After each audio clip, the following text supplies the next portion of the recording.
사랑과 은혜가 풍성하신 거룩하신 아버지 하나님, 이번 한 주간 보이지 않는 하나님을 성경 말씀을 통하여 확인하고 믿을 수 있는 성경 강연에 허락하여 주신 것 진심으로 감사를 드립니다.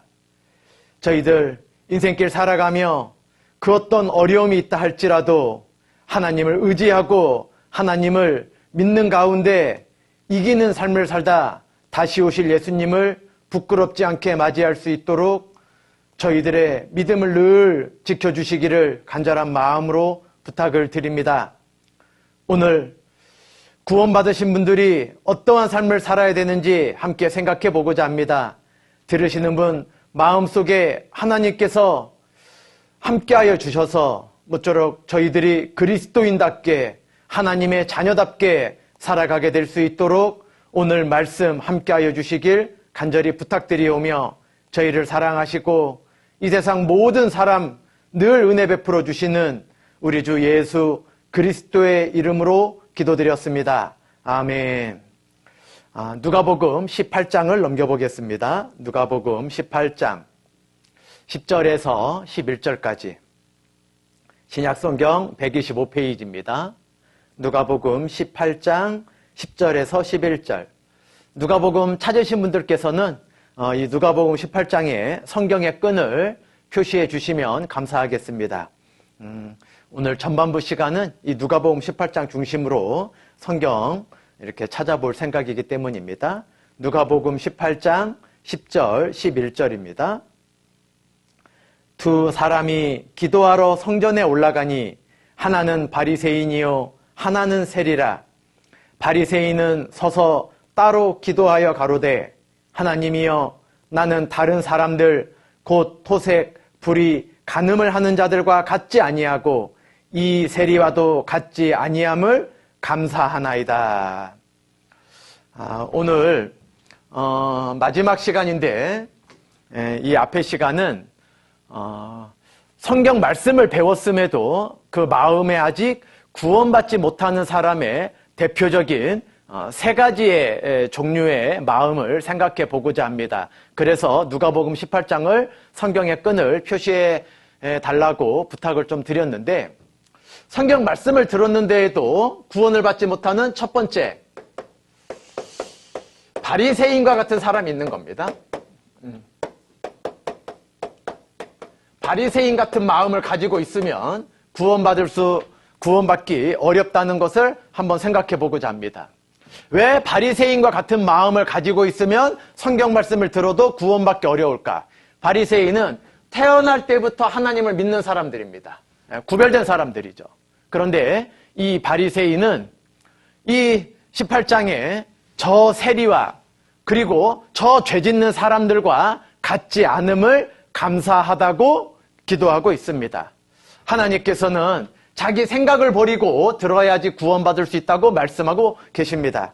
그런데 이 바리새인은 사람들과 비교해서 자기가 꽤 의롭다고 착각하고 있었습니다. 이스라엘의 첫 번째 착각이었죠. 이스라엘의 두 가지 큰 착각이 첫 번째가 다른 사람들과 비교해서 이방인들과 비교해서 자기들은 선택받은 선한 백성이라고 착각했다 그랬죠.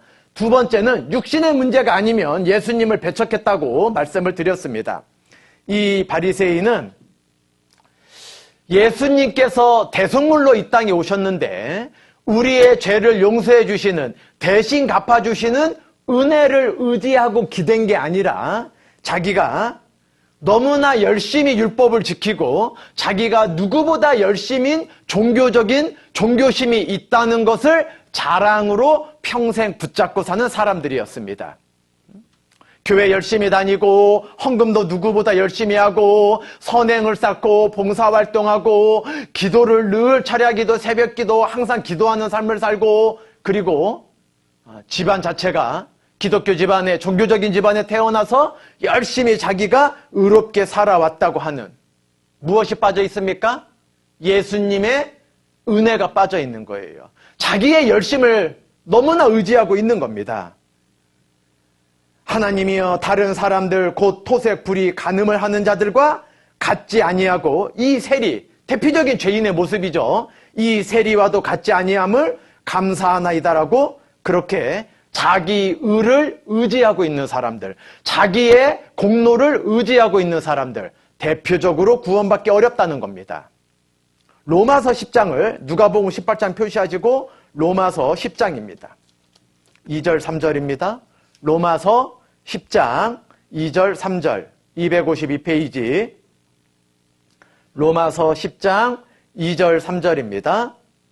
신약성경 252페이지 내가 증거하노니 저희가 하나님께 열심히 있으나 지식을 좇은 것이 아니라 하나님의 의를 모르고 자기 의를 세우려고 힘써 하나님의 의를 복종치 아니하였느니라. 이사야 55장에는 우리가 이번 주에 배워본 대로 뭐라고 말씀하셨습니까? 불의한 자는, 죄인은, 아직 구원받지 못한 사람을 대표적으로 말씀하신 겁니다.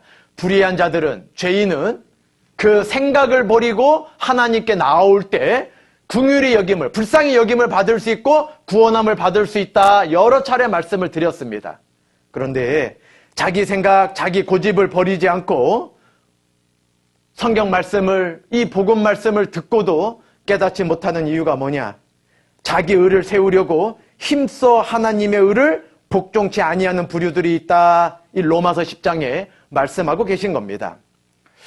우리가 할 수 없는 거, 우리가 얼마나 의롭게 살아야 그 지옥에서 건져 나올 수 있겠습니까? 우리가 얼마나 타인들보다 율법을 열심히 지켜야지 구원받을 수 있겠습니까? 우리가 할 수 없는 그것을 주님께서 대신 갚아주시기 위해 죄의 삭은 사망인데 우리가 그 죄의 삭을 그대로 다 받으면, 우리가 그 채찍, 그 형벌, 그 심판을 다 받으면 우리가 지옥 갈 수밖에 없었죠. 그런데 마땅히 형벌받을 우리 때문에 예수님께서 이 땅에 친히 오시고 그 십자가를 도살장에 끌려가는 한 마리 양처럼 아무 입을 열지 않으시고 그 형벌을 여러분과 저를 위해서 감당해 주셨다는 걸 어저께 같이 성경 말씀을 통해서 확인해 본 것입니다. 그런데 우리가 할 수 없는 것을 주님께서 담당해 주시고 우리를 위해서 은혜 베풀어 주시고 선물로 주신 건데 끝까지 종교적인 열심, 이 바리새인처럼 끝까지 세리와 창기들과 세상 죄인들과 자기의 선행을 비교해 가면서 자기가 꽤 괜찮은 양, 자기는 저 죄인들과 다른 양, 자기는 뉴스나 신문에 나오는 아주 흉악한 사람들과 전혀 다른 그래도 착한 삶을 살려고 노력하고 있다고 착각하고 살아가는 부류의 사람들. 그 사람들은 그리스도의 예수님의 은혜가 부족하기 때문에 자기의 선행을 더해서 천국 가려고 하는 아주 못된 생각을 갖고 있는 겁니다. 제가 어저께 구더기 100억 마리와 사람 한 명의 값어치가 똑같냐 여쭤보았습니다. 사람이 아무리 많다 한들 예수님, 하나님의 본체이시고 빌립보서 2장에 말씀하신 것처럼 우리와 같이 사람의 모양으로 오신 이유가 무엇이었습니까? 그런데 그 하나님의 사랑, 그리스도의 은혜가 부족한 것처럼 자기가 무엇인가 더 열심히 해가지고 천국에 갈 수 있다고 그렇게 마귀에게 속아 사는 사람들, 종교적인 열심, 착하게 사는 게 나쁘다고 제가 비난하는 게 아닙니다. 기존에 아무것도 모르고 그냥 교회만 열심히 다니는 사람들 내가 싸잡아서 비난하려고 말씀드리는 게 아닙니다. 예수님의 은혜보다 자기의 선행이 중요하게 생각하고 있는 사람들. 왜요? 물어보면 예수님의 사랑 다 중요하게, 하나님의 영원하신 속죄 누구나 말은 할 수 있지만 왜 지나간 죄, 부분적인 죄, 일시적인 거는 하나님의 사랑으로 사해졌을지 몰라도 자기가 종교적인 열심을 해야 되냐, 자기가 선행을 쌓아야 되냐라고 믿냐면 그리스도의 은혜가 자기 마음속에 부족하다고 여겨지기 때문이 아니겠습니까? 그러니 예수님의 피를 소홀히 여기는 거니까 그런 사람들은 말씀을 들어도 구원받기가 힘든 겁니다. 왜냐하면 이미 다 알고 있는데 자기가 무엇인가 새벽기도, 철야기도, 종교적인 열심을 많이 쌓아가지고 자기 마음에 좀 안식을 얻고자 하는, 주님의 피가 예수님의 은혜가 그렇게 부족하지 않습니다. 이 세상의 모든 죄악을 배나 갚았다 그랬는데, 배나 갚아줬는데 무엇이 부족하다고 자기 열심이 필요합니까? 나는 저 죄인들과 다른 삶을 살고 있으니 당연히 천국 간다 착각하는 사람들, 그 마음을 먼저 버려야 됩니다. 굉장히 교만한 거거든요. 그래서 하나님께서는 이 누가복음 18장 10절에 바리새인과 같은 마음을 첫 번째로 경계해 주시고 계신 겁니다. 다시 표시해뒀던 누가복음 18장을 넘어가 보시겠습니다. 누가복음 18장 17절 126페이지입니다. 누가복음 18장 17절입니다. 내가 진실로 너희에게 이르노니 누구든지 하나님의 나라를 어린아이와 같이 받들지 않는 자는 결단코 들어가지 못하리라 하시니라. 성경 말씀을 배우는 데에도 구원받기 어려운 두 번째 종류의 사람이 누구인가? 어린아이와 같지 아니하면,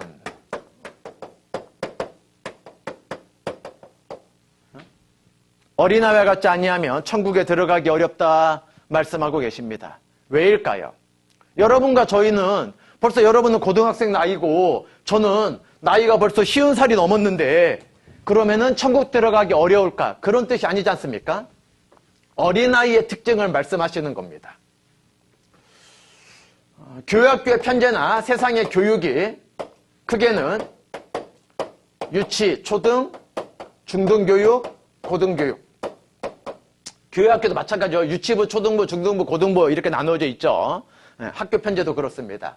유치원, 초등학교, 중학교, 고등학교 이렇게 되어져 있습니다. 이 연령대, 이 학령기인 때 부모님에 대한 상태. 죄송한데, 제가 요거를, 이렇게. 죄송합니다.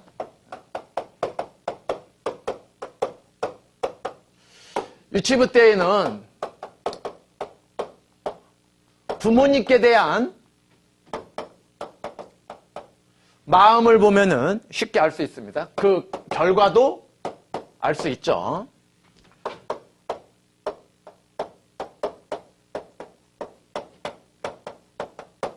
모르는 게 없어요. 유치원 때에는요.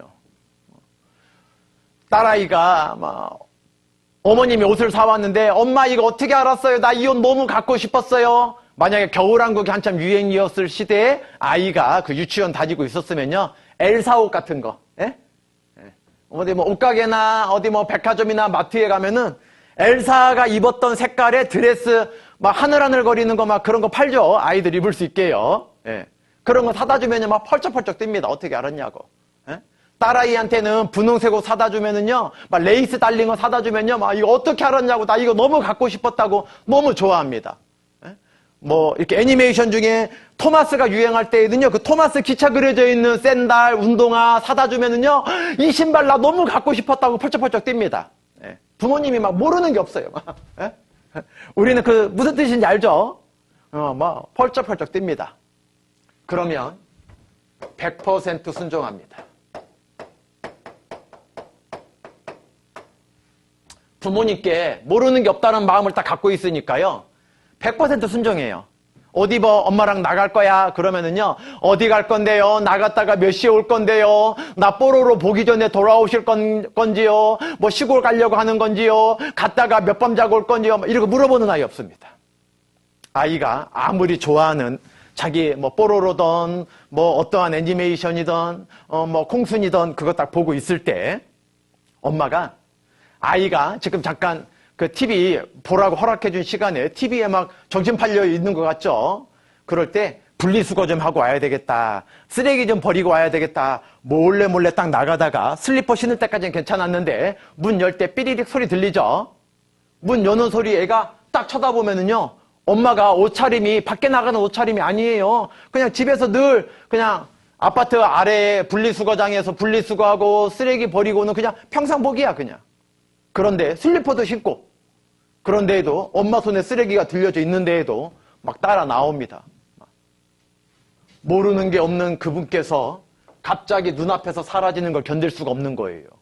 막 엄마가 여기 있어라. 너 그냥 어디 놓고 안 간다. 엄마 금방 돌아올 거다. 아무리 말해도 안 됩니다. 막 울고 불고 난리 납니다. 막 모르는 게 없는 전적인 존재가 눈앞에서 사라지면 얼마나 불안하겠습니까?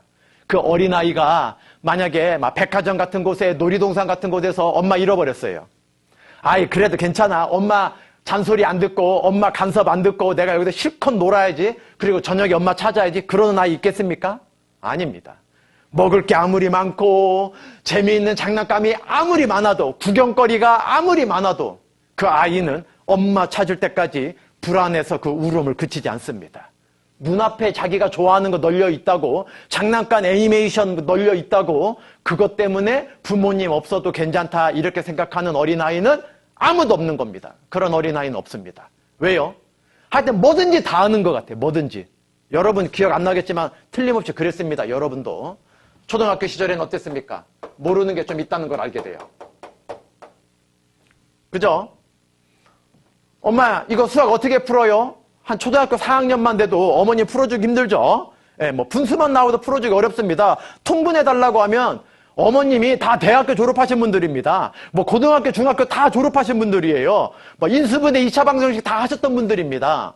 그런데 초등학교 4학년 통분만 해달라고 해도 어려울 수 있어요. 집합만 갖고 와도 어려울 수 있어요. 그러니까 어떻게 해요? 요즘 뭐 그런 TV 광고도 있긴 하던데 뭐 친환경 보일러가 무엇입니까? 그러면 엄마 갑자기 막 전화 받는 척하고 가고 막 어른들 긴장하죠? 예, 당황되는 질문을 초등학교 고학년이 되면 학교 공부하고 학교 숙제하다가 얼마든지 물어볼 수 있습니다. 그러면 부모님이 모르는 게 없던 그분께서 모르는 것도 있다. 뭐 꼭 수학 문제, 뭐 학교 교과서 시험 볼 때에만 말하는 거 아닙니다. 아, 우리 부모님이 다 아는 건 아니다. 이걸 알게 되지 않습니까? 초등학교가 되면. 그러면 고집 피웁니다. 초등학교 5학년 아이에게 제 딸아이입니다. 분홍색 바지를 사다 줬습니다. 아이가 보자마자 말합니다. 내 스타일 아닌데 그럽니다. 바꿔다 주세요. 청바지로 바꿔다 주세요. 아니면 검은색 바지로 바꿔다 주세요. 무채색을 좋아해요. 갑자기 초등학교 고학년이 되면. 뭐 다 그런가 모르겠습니다. 제 아이 같은 경우는요. 더 이상 분홍색 옷을 안 입고 다녀요. 고학년이 되면. 아빠 나 이거 입고 가면 애들한테 놀려. 공주병 걸렸냐고 놀림감 된단 말이야. 무채색 사다 줘. 회색 사다 줘. 검은색 사다 줘. 이렇게 이야기하더란 말입니다. 불과 몇 년 전만 해도 그렇게 펄쩍펄쩍 뛰던 아이가 이제 고집 피웁니다. 왜요? 그런 거 입으면 안 된다는 거를 아빠가 모르는 게 있어. 엄마가 모르는 게 있어. 수학 문제만 모르는 게 아니라 모르죠. 벌써 사춘기가 왔나? 모르는 게 있습니다. 그리고 중학교 시절이 되면 어떻습니까? 모르는 게 너무나 많죠. 뭐 당연히 중학교 아이가 교과서를 부모님께 물어볼 생각 안 합니다. 그래서 대부분 중학교 때 부모님들이 열심히 일해서 어디 보냅니까? 학원 보냅니다. 학원. 학원 선생님께 여쭤봐라. 학교 가서 여쭤봐라. 선생님께 물어봐라. 어디 버릇없게 부모님께 그런 걸 물어봐. 어디 교과서를 막. 우리가 피타고라스 정리 다 배웠지만은 수학 문제 중학교 교과서 수학책 갖고 오면은 풀어낼 사람 거의 없습니다. 세상의 지식은 접하지 않고 2년이나 3년 지나면 다 잊어버리기 때문입니다. 고등학교인 여러분이 중학교 수학 교과서 갖다 주면 100점 다 맞을 수 있다고 자신 있게 말할 수 없을 겁니다.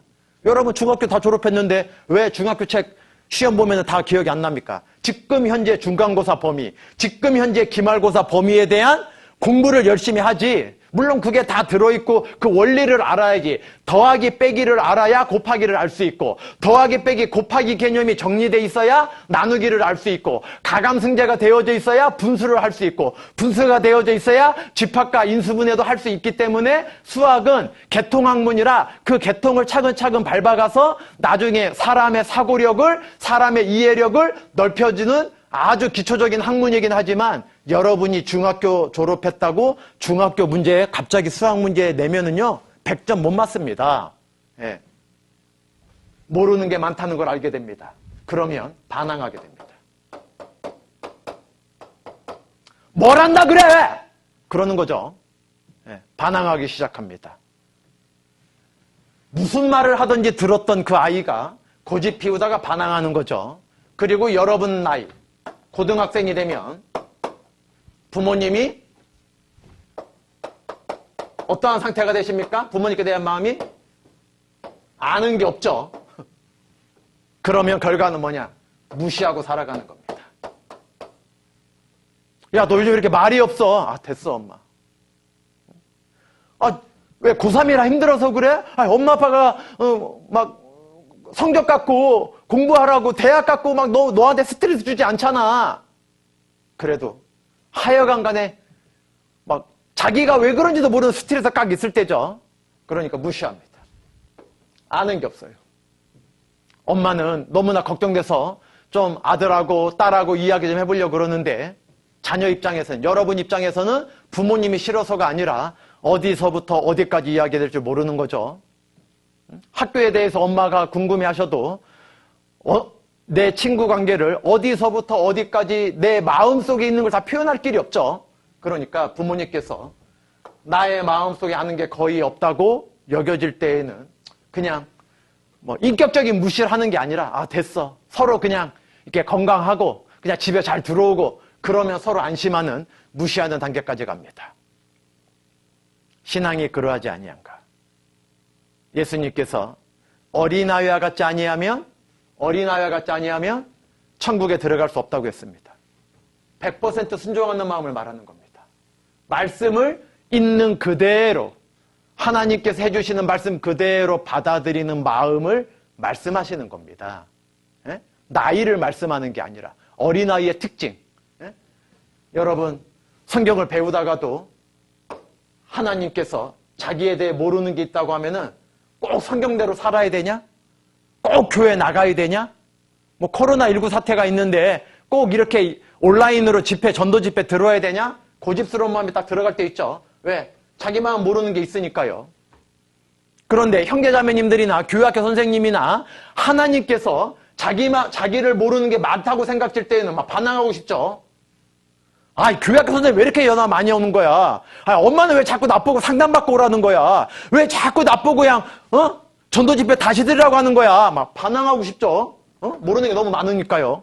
부모님께서, 하나님께서도 자기 마음을. 그리고 부모님이 아는 게 없다 생각되고 하나님께서 자기가 지금 어떠한 상태인지, 하나님은 교회에 있는 사람만 예뻐하시는 것 같고 나한테는 너무나 가혹한 것 같다. 나에 대해서는 아무것도 아는 게 없다 생각되면 무시하고 싶죠. 뭐 연락 와도 받고 싶지 않고, 막 엄마가 막 아무리 신앙적인 이야기해도 신앙이 세상에 잘 되는 것보다 신앙이 굉장히 중요하다고 아무리 주변에서 사랑으로 따뜻하게 이야기해도 무시하고 싶죠. 그건 엄마 얘기고. 그러니까 들어도 못 깨닫는 겁니다. 무시하는 마음 때문에, 반항하는 마음 때문에, 고집하는 마음 때문에. 자기 생각과 다르면 고집하고 반항하고 무시하지 않습니까? 그러니까 말씀을 듣고서도 천국 갈 수 있는 믿음이 안 생기는 겁니다. 여러분, 나아만 장군 이야기 들어보셨습니까? 나아만 장군? 굉장히 유명한 사람인데 한번 찾아보겠습니다. 열왕기하. 누가복음 18장은 계속 표시해 두시고 열왕기하 5장 1절입니다. 561페이지. 구약성경 567페이지입니다. 구약성경 567페이지 열왕기하 5장 1절입니다. 열왕기하 5장 1절 567페이지입니다. 열왕기하 5장 1절 아람왕의 군대장관 나아만은 그 주인 앞에서 크고 존귀한 자니 이는 여호와께서 전에 저로 아람을 구원하게 하셨음이라. 저는 큰 용사나 문둥병자더라. 아무리 유명한 사람이 되었어도 문둥병 걸렸어요. 불치병입니다. 문둥병을 죄인에다가 비유를 많이 하셨습니다. 성경에서는. 왜냐하면 문둥병은요, 손톱이 빠지고 막 살이 썩어 들어가는데도 정작 본인은 큰 고통을 몰라요. 세상 사람들이 자기 고집대로, 자기 기분 내키는 대로 반항하고 하나님 무시하고 살아가면서 그게 지옥 가는 죄인 줄도 모르고 있는 것처럼 문둥병은 우리 죄인의 모습들과 너무나 흡사한 모양을 갖고 있기 때문에 문둥병을 죄인에다가 비유를 많이 하셨던 겁니다. 그런데 이 문둥병에 걸렸어요. 나아만 장군이. 요즘으로 말하면 국방부 장관인데 얼마나 원한이 되겠습니까? 막 남들이 부러워하는 높은 위치에는 올랐는데 이제 죽을 수밖에 없는 병에 걸린 겁니다. 심정이 어떻겠습니까? 조금 아래 11절입니다. 나아만이 노하여 물러가며 가로되 내 생각에는 저가 내게로 나와 서서 그 하나님 여호와 이름을 부르고 당처 위에 손을 흔들어 문둥병을 고칠까 하였도다. 조금 아래 14절입니다. 나아만이 이에 내려가서 하나님의 사람의 말씀대로 요단강에 7번 몸을 잠그니 그 살이 여전하여 어린아이의 살 같아서 깨끗하게 되었더라. 이 나아만 장군이요, 이 아람 군대의 군대 장관이 되었지만 문둥병에 걸렸습니다. 그런데 그 이스라엘에서 포로로 잡아온 자기 아내의 심부름 같은 거 시키려고 잡아온 그 여종이 우리나라에는 하나님의 사람이 있는데, 선지자 말하는 겁니다. 그 하나님의 사람이 기도해주면 그 문둥병도 낫게 될 거라고. 대단한 믿음이죠. 그런데 나아만도 대단합니다. 그 계집종의 말을 듣고 네가 감히 나를 올리냐? 이거 고칠 수 없는 병인데 어떤 의원도 누가 기도하면 낫냐? 그런데 물에 빠진 사람은 지푸라기라도 잡고 싶은 심정이 생기겠죠. 그런데 실제 그 이스라엘에 가서 자기 생각을 딱 갖고 있었습니다. 아니, 내가 지금 이스라엘을 쓸어버릴 수도 있는 군사력을 갖고 있는 나라의 군대 장관인데 왜요? 예수님이 어저께 십자가에 달리셨을 때 마태복음 27장에 뭐라고 말씀하셨습니까? 엘리 엘리 라마 사박당이 나의 하나님 어찌하여 나를 버리셨나이까? 어찌하여 예수님이 버림받았습니까? 하나님의 독생자인데 여러분과 저의 저 때문이라고 했지 않습니까? 마땅히 형벌받을 내 백성의 죄악을 인함이라. 죄인 중에 내가 괴순이라. 디모데전서 1장 15절에 우리가 그 형벌 받았어야 됩니다. 우리가 그렇게 버림받았어야 되는 너무나 심각한 죄를 짓고 있었던 겁니다. 그런데 그 엘리엘리 라마 사박다니가 아람어였어요. 그때 공용어였어요. 요즘에 전 세계 공용어가 영어지 않습니까? 미국이 초강대국이니까요. 그때 당시에 아람이 아주 국력이 강했습니다. 그래서 예수님 당대에는 아람어가 그 근동의 공통어였습니다. 공용어였습니다. 근데 이 나아만이요, 그 아람의 군대 장관인 거예요. 그 강력한 군대에. 내가 이 나라를 쓸어버릴 수도 있는데 만나주지도 않는 거예요. 저기 요단강 가서 7번 몸에 담그고 가라는 겁니다. 화가 나가지고 우리 고향에는 훨씬 깨끗한 물이 있다. 요단강이 좀 깨끗하지 않고 이렇게 탁하게 흘렀는 모양입니다. 중국 황하강처럼. 그런데 우리 고향에는 훨씬 더 깨끗한 강물이 있는데 나를 만나주지도 않고 내 상처에 이렇게 당체에 손을 얹고 흔들어서 그렇게 안수기도 해줄 줄 알았더니 내 생각에는 나아만이 자기 생각이 있었죠? 그러니까 자기 생각 버리려고 들으라는 겁니다. 바리새인 같은 생각 갖고 있으면 안 됩니다. 그런데 이 나아만이요, 자기 부하들이 더 어려운 거 시켰으면 하셨을 거 아닙니까, 주인님? 물속에 7번 들어갔다 나오라니까 이렇게 화를 내십니까? 더 어려운 거 시켰어도 하셨을 거 아닙니까? 왜? 살기 위해서. 그런데 너무 쉬우니까 화를 내십니까? 그러니까 요단강 물속에 한 번 들어갔다 나왔는데 문둥병이 그대로 있는 거예요. 2번 들어갔다 나왔는데 그대로 있는 거예요. 5번 들어갔다 나와도 그대로 있었어요. 6번 들어갔다 나왔는데 아무런 지점이 안 보이는 거예요. 팔이 좀 깨끗해진다든지 하반신이 깨끗해진다든지 얼굴이 깨끗해진다든지 좀 기미가 보여야 될 거 아니에요. 나을 기미가. 6번이나 들어가는데도 매양 똑같았어요. 그렇게 그냥 화를 내고 돌아가서 그냥 이스라엘 싹 쓸어버렸으면 어떻게 됐을까요? 근데 나아만이 끝까지 말씀하신 그대로 7번을 들어갔어요. 끝까지. 나아만의 마음이 무엇이었을까요? 예수님께서 아까 누가복음 18장에 어린아이와 같지 아니하면 천국에 들어갈 수 없다고 하신 이유가 무엇일까요? 100% 순종. 2번 들어가도 안 됩니다. 4번 들어가도 안 됩니다. 아무런 몸에 효과가 없었습니다. 6번 들어갔다 그냥 자기 아람으로 돌아갔으면 평생 고치지 못했을 겁니다. 말씀한 그대로 순종했습니다. 말씀한 그대로.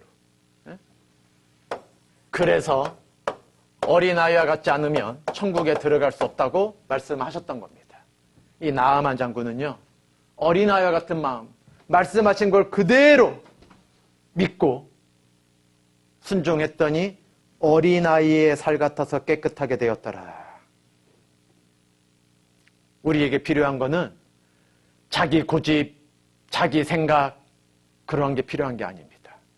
나아만이 내 생각에는 이라고 화를 냈죠. 11절에. 자기 생각이 이러이러한 게 있죠. 여러분도 생각이 많으시죠. 그런데 그걸 다 내려놓고 무엇이 중요하냐? 겸손하게 하나님께서 뭐라고 말씀하시느냐. 말씀대로 귀를 기울여 순종하는 게 너무나 중요하다는 겁니다. 겸손한 마음이 아주 중요한 거예요. 야고보서 4장을 넘겨보시겠습니다. 야고보서 4장. 야고보서 4장 6절입니다. 신약성경 374페이지. 야고보서 4장 6절. 374페이지입니다. 야고보서 4장 6절입니다. 그러나 더욱 큰 은혜를 주시나니 그러므로 일렀으되 하나님이 교만한 자를 물리치시고 겸손한 자에게 은혜를 주신다 하였느니라. 어린아이의 특징은 겸손한 겁니다. 말씀하신 그대로. 어릴 때에는요. 빨리 손 씻고 와. 그러면 막 엄마 눈이 무서우면은 막 손 씻고 오죠. 더 놀고 싶어도. 빨리 들어가자. 내일 유치원 일찍 가야 돼. 그러면 더 놀고 싶은데 엄마 책 더 보고 싶은데. 그러니까 겸손한 특징이 있습니다. 부모님이 화내면 왜 화내는지도 모르지만 무조건 용서해달라 그러죠. 어린아이의 특징은. 나중에 알고 보면 엄마가 잘못한 거야. 엄마가 오해해서. 아이가 굉장히 잘한 거죠. 동생 괴롭힌 게 아니라 동생을 돌봐주려고 했던 건데 어른 눈에는 동생 괴롭히는 것처럼 보일 때도 있겠죠. 그 오해해서 언니가 됐든 오빠가 됐든 막 때릴 때가 있는데 나중에 미안하죠. 오해해서. 그런데도 맞으면서도 아이들은 막 뭐라 그래요? 엄마 잘못했어요. 엄마 잘못했어요. 막 그래요. 어른들처럼 여러분 나이처럼 내가 뭘 잘못했는데 왜 화를 냈는데 엄마가 잘한 게 뭔데 막 대들지 않죠. 어린아이의 특징은 겸손하다는 겁니다. 겸손하다는 건 그 대상이 말씀하신 그대로 순종하려고 하는 특징을 갖고 있다는 겁니다. 하나님께서는 교만한 자를 물리치시고 겸손한 자에게 은혜 주시는 특징을 갖고 있는 거예요. 그러면은 성경 말씀 배울 때 다른 생각, 자기 생각, 의심, 아예 그냥 무조건 예예예 그냥 덮어놓고 그냥 믿어야 되겠네. 아니, 덮어놓고 믿으면 안 된다 그랬잖아요. 맹신이라 그랬지 않습니까? 그 마음을 열고 하나님께서 주신 말씀을 그대로 들으면은요, 반항하고 무시할 만큼 비과학적이고 비논리적인 내용이 하나도 없지 않습니까? 하나님 우리의 마음을 다 알고 계시지 않습니까? 우리가 어떤 상태인지 다 알고 계시지 않습니까? 엑스레이처럼. 그 하나님 말씀대로 하면 우리가 반드시 복받게 되는 겁니다. 나아만 장군처럼. 나아만이 자기 생각대로 화내고 돌아갔으면 그 문둥병, 죄 문제 해결 안 됐습니다. 하나님께서 어린아이처럼 만들어 주셨습니다. 어린아이 살처럼. 우리가 내 생각과 내 고집을 좀 내려놓고 반항하고 무시하고자 하는 마음을 내려놓고 하나님 말씀을 잘 어린아이처럼 겸손히 받아들이면 누구나 구원받을 수밖에 없지 않습니까? 여러분과 저처럼. 그런데 자기 생각 갖고 있는 게 교만한 겁니다. 바리새인처럼 내 생각에는 이러이러하겠다라고 하면 그것도 교만한 겁니다. 그러니까 두 번째, 어린아이와 같지 않으면 천국 들어가기가 어려운 겁니다. 다시 표시해뒀던 누가복음 18장 마지막 세 번째 이유는 무엇일까? 하나님 말씀을 듣고도 구원받지 못하는 대표적인 세 가지 마음에 대해서 말씀드린다 그랬죠? 누가복음 18장 18절부터 23절까지입니다. 126페이지 누가복음 18장 18절에서 23절까지입니다. 어떤 관원이 물어 가로되 선한 선생님이여 내가 무엇을 하여야 영생을 얻으리이까? 예수께서 이르시되 내가 어찌하여 나를 선하다 일컫느냐? 하나님 한 분 외에는 선한 이가 없느니라. 내가 계명을 안 하니 간음하지 말라, 살인하지 말라, 도적질하지 말라, 거짓 증거하지 말라, 내 부모를 공경하라 하였느니라. 여짜오되 이것은 내가 어려서부터 다 지키었나이다. 예수께서 이 말을 들으시고 이르시되 내가 오히려 한 가지 부족한 것이 있으니 내게 있는 것을 다 팔아 가난한 자들을 나눠주라. 그리하면 하늘에서 보화가 내게 있으리라. 그리고 와서 나를 좇으라 하시니 그 사람이 큰 부자인 고로 이 말씀을 듣고 심히 근심하더라. 셋째, 하나님의 말씀을 듣고도 구원받지 못하는 대표적인 세 종류의 사람들이 이 부자 관원 같은 사람입니다.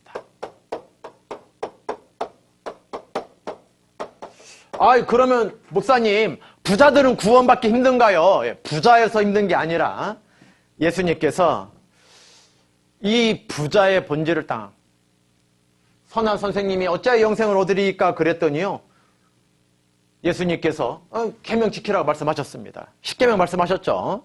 그랬더니요, 어려서부터 이걸 다 지켰다고 말했습니다.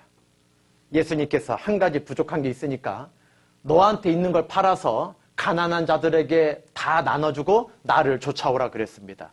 그러면은 네가 얻고자 하는, 왜? 무엇을 해야 영생을 얻으리까 궁금했잖아. 영원한 생명을 믿고 영원한 생명을 갖고 싶어 했잖아요. 그러면 나를 쫓으라. 그거 얻을 수 있다고 했습니다. 그런데 한 가지 하라고 그랬죠. 많은 걸 하라고 하신 게 아니라, 그럼 좋아하고 얼른 그래야 될 텐데 영원한 생명보다는 뭐가 더 마음이 있었어요? 심히 부자인 고로 근심했어요. 이 사람이 큰 부자인 고로. 심히 무엇인가 마음에 딱 붙잡혀 있는 겁니다. 세상 것에 붙잡혀 있으니까 들어도 근심만 생기는 겁니다. 여러분도 만약에 게임이 너무나 마음에 이 부자처럼 크게 딱 마음에 자리 잡고 있잖아요. 그러면은요, 성경 말씀 들어도 구원받기 힘듭니다. 어저께 복음 말씀 전할 때 막 정신 차리라고 하는 얘기 들리죠. 마음속에서 마귀가, 야, 너 정신 차려. 너 구원받으면은 너 그 게임 안 할 거야? 너 구원받으면은 그 여자친구 헤어질 거야? 너 구원받으면 그 남자친구랑 헤어질 거야? 왜? 성경 말씀에는 믿지 않는 자와 함께하지 말라고 했지 않습니까?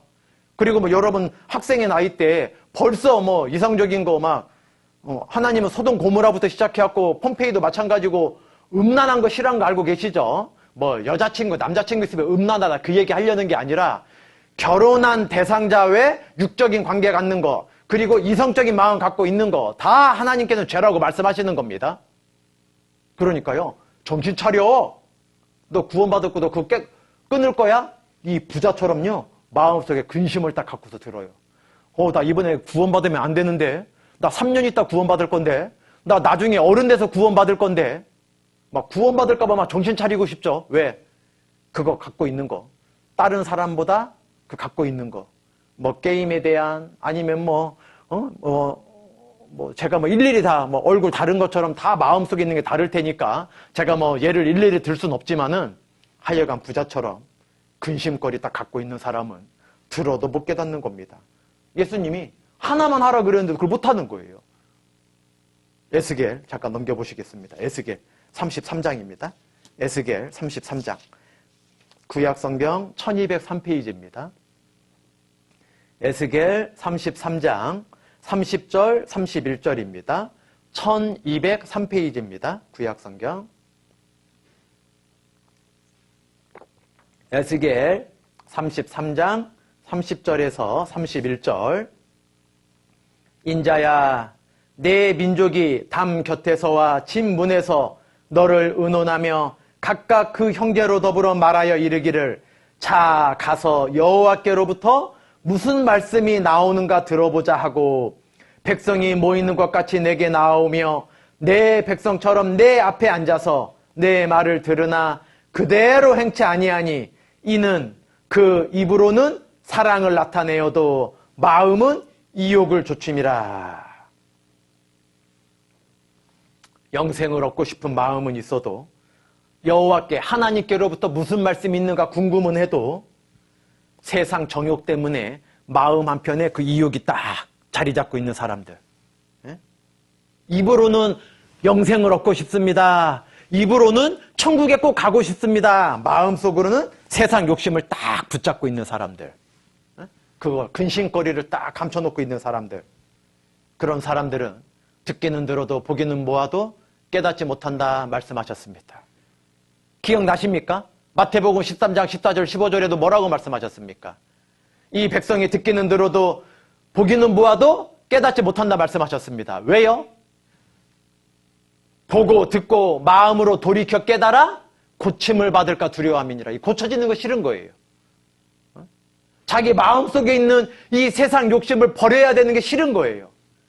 천국은 가고 싶은데, 영생은 얻고 싶은데, 자기 마음속에 있는 그 죄, 근심, 그 누리고 싶은 거, 그 갖고 싶은 거, 그 놓기 싫은 거, 그거를 마음속에 감춰놓고 요지부동으로 관심은 있지만 천국 가는 것보다 자기 마음속에 있는 욕심이 더 큰 사람들 들어도 구원받지 못합니다. 다시 누가복음 아까 표시해뒀던 18장 가보시죠. 18장은 아니고 19장입니다. 붙어 있으니까요. 누가복음 19장 이 부자관원 말씀을 하시고 삭개오 이야기를 하셨는데 19장 8절 9절입니다. 19장 누가복음 19장 8절 9절 127페이지. 삭개오가 서서 주께 여짜오되 주여 보시옵소서 내 소유의 절반을 가난한 자들에게 주겠사오며 만일 네 것을 토색한 일이 있으면 4배나 갚겠나이다. 예수께서 이르시되 오늘 구원이 이 집에 이르렀으니 이 사람도 아브라함의 자손이미로다. 아까 누가복음 18장 18절에는 이 부자관원은 예수님을 뭐라고 불렀습니까? 선한 선생님이여 그랬지 않습니까? 그런데 이 바리새인이 이 누가복음 18장 10절에 바리새인이 세리는 막 완전 죄인 취급했잖아요. 난 저 세리와 같지 않음을 감사하나이다 그랬지 않습니까? 그런데 이 삭개오는요 세리장이었어요. 세리의 이렇게 장이었어요. 세리장. 그런데 이 삭개오는 예수님을 선생님이여 부른 게 아니라 주여 그랬습니다. 주여 보시옵소서. 내가 만약에 네 것을 토색한 게 있으면 잘못한 게 있으면 4배나 갚겠나이다. 막 2배를 갚는 게 아니라 막 4배를 갚겠다는 겁니다. 자기가 주님을 자기 집에 섬기면서 주님을 맞아들이면서 잘못한 게 있으면 다 내어버릴 마음을 갖고 있는 겁니다. 부자는 그거 재물 팔고 날 따라오면 해결될 수 있다. 한 가지만 그거 하라 그랬더니요. 오히려 심히 근심하고 떠나갔지만 삭개오는 예수님이 따지지도 않았습니다. 너 누구 거 토색한 적 있지? 너 남의 거 몰래 가져온 적 있지? 이렇게 따지지도 않았는데 예수님을 주님이라 부르면서 만일 네 것을 만일이란 표현 한 거 보니까요. 삭개오 자기 입장에서는 그 세리장이었지만 다른 세리들과 달리 그래도 양심적으로 세금 계산원 역할을 했던 것 같습니다. 세리가 그 이스라엘 백성들한테 세금을 막 걷어들여서 일부는 로마에 보내고 일부는 자기가 착복했던 아주 그 유대인들 2000년 전 예수님 당대에는 아주 죄인 중에 죄인 취급당했던 아주 악질 취급 받았던 직업 중에 하나였거든요. 그 세무공무원, 요즘으로 말하면. 그런데 이 세리장 삭개오는 세리장이었지만 자기 입장에서는 토색한 게 없으니까 남의 걸 일부러 그렇게 억울하게 한 게 없으니까 만일이란 표현한 거 아니었겠습니까? 만일 네 것을 토색한 일이 있으면 4배나 갚겠습니다. 예수님이 뭐라고 대답하셨습니까? 네 양심을 속이냐 이 못된 놈아? 이렇게 말씀하지 않으셨습니다. 오늘 구원이 이 집에 이르렀다 그랬습니다. 구원은 당장 깨닫는 겁니다. 매일 점점 차차 깨닫는 거 아니라고 어저께 히브리서 9장 12절에 말씀하셨죠. 에? 염소와 송아지의 피로 아니하고 오직 자기 피로 영원한 속죄를 이루사 단번에 천국 들어가는 거라 그랬죠. 단번에 성소에 들어가게 하셨느니라 그랬죠. 그런데 매일매일 종교생활 해야지, 점점 열심히 신앙생활 해야지 천국 갈지 안 갈지 모르는 거다 이러는 건 아니라 그랬죠. 오늘 구원이 이 집에 이르렀다. 구원은 당장 되는 겁니다. 당장. 이 부자 간원하고 이 세리장인 삭개오가 다른 점이 무엇입니까? 부자 관원은 자기가 붙잡고 있는 것. 이 부자한테는 재물이었습니다. 부자니까. 큰 부자인 거로. 근심하고 이걸 말씀대로 순종할 수가 없었습니다. 그런데 이 세리장 삭개오는 자기가 먼저 예수님을 주로 부르면서 모든 죄를 버리지 않고서는 용서받을 수 없다는 걸 알았던 거죠. 4배나 갚았나이다.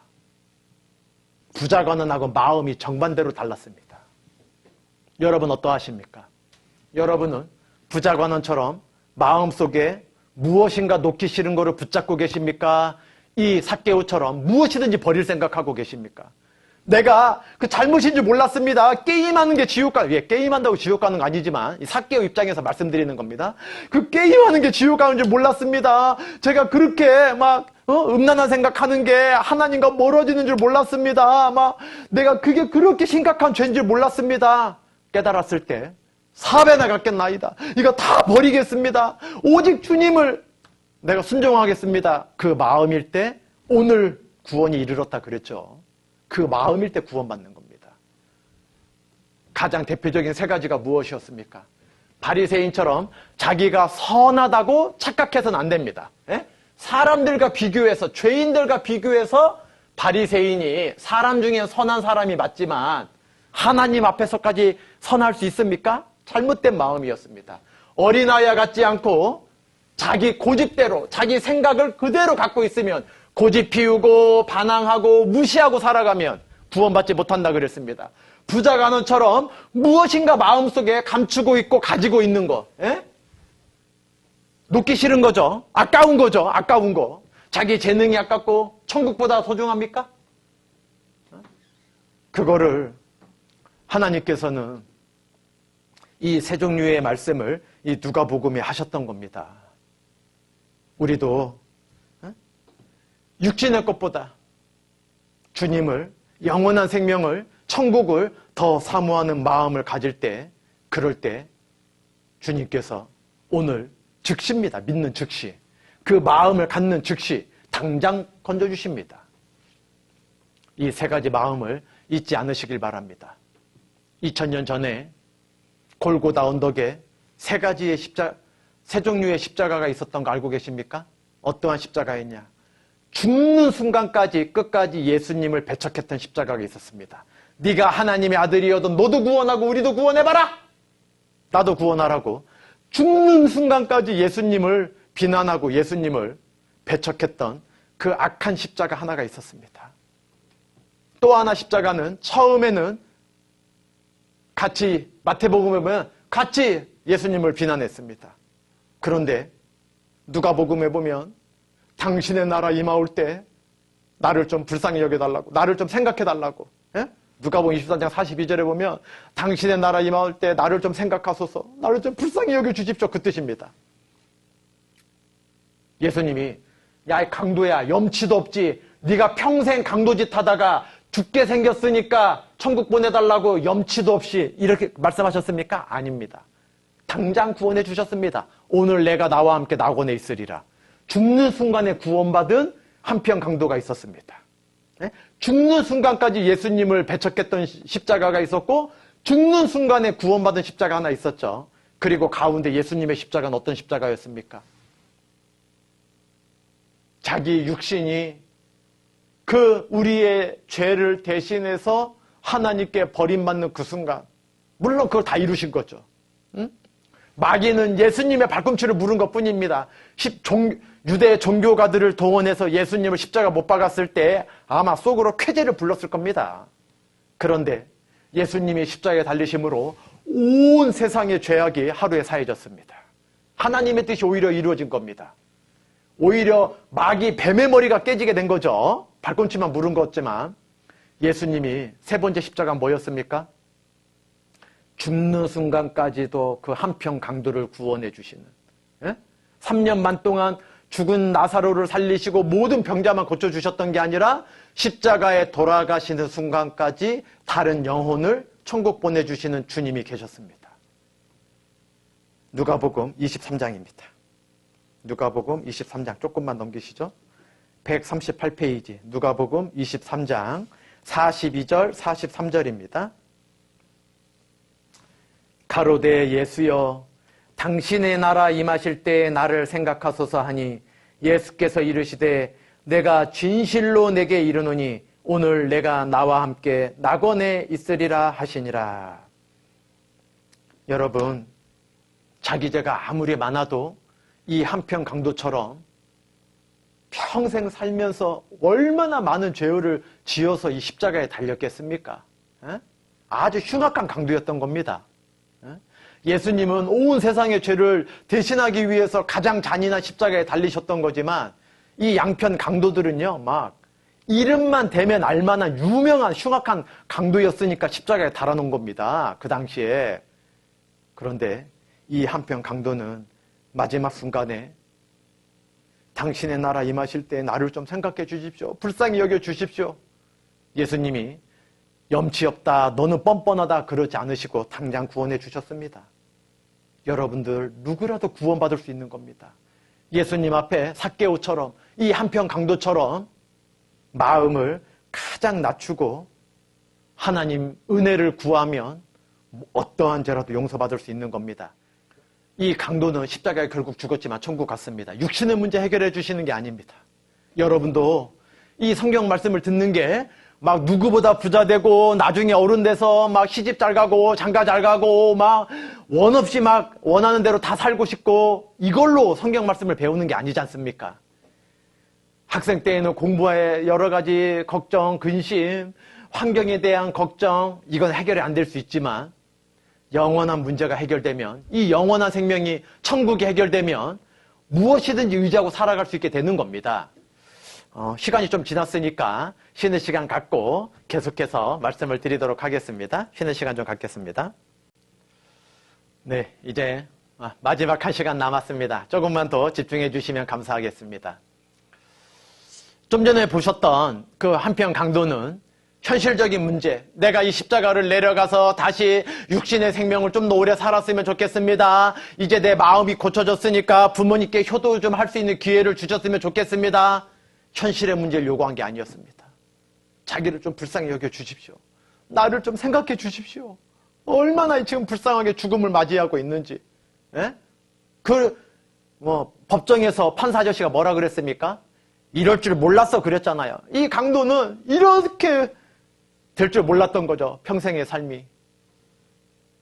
육신의 문제를 해결받기 위해서 우리가 성경을 배우는 게 아니라 영원한 생명, 그 부자관원이 궁금했던 것처럼 영원한 생명이 해결돼야지 인생의 가장 근본적인 문제가 해결되는 겁니다.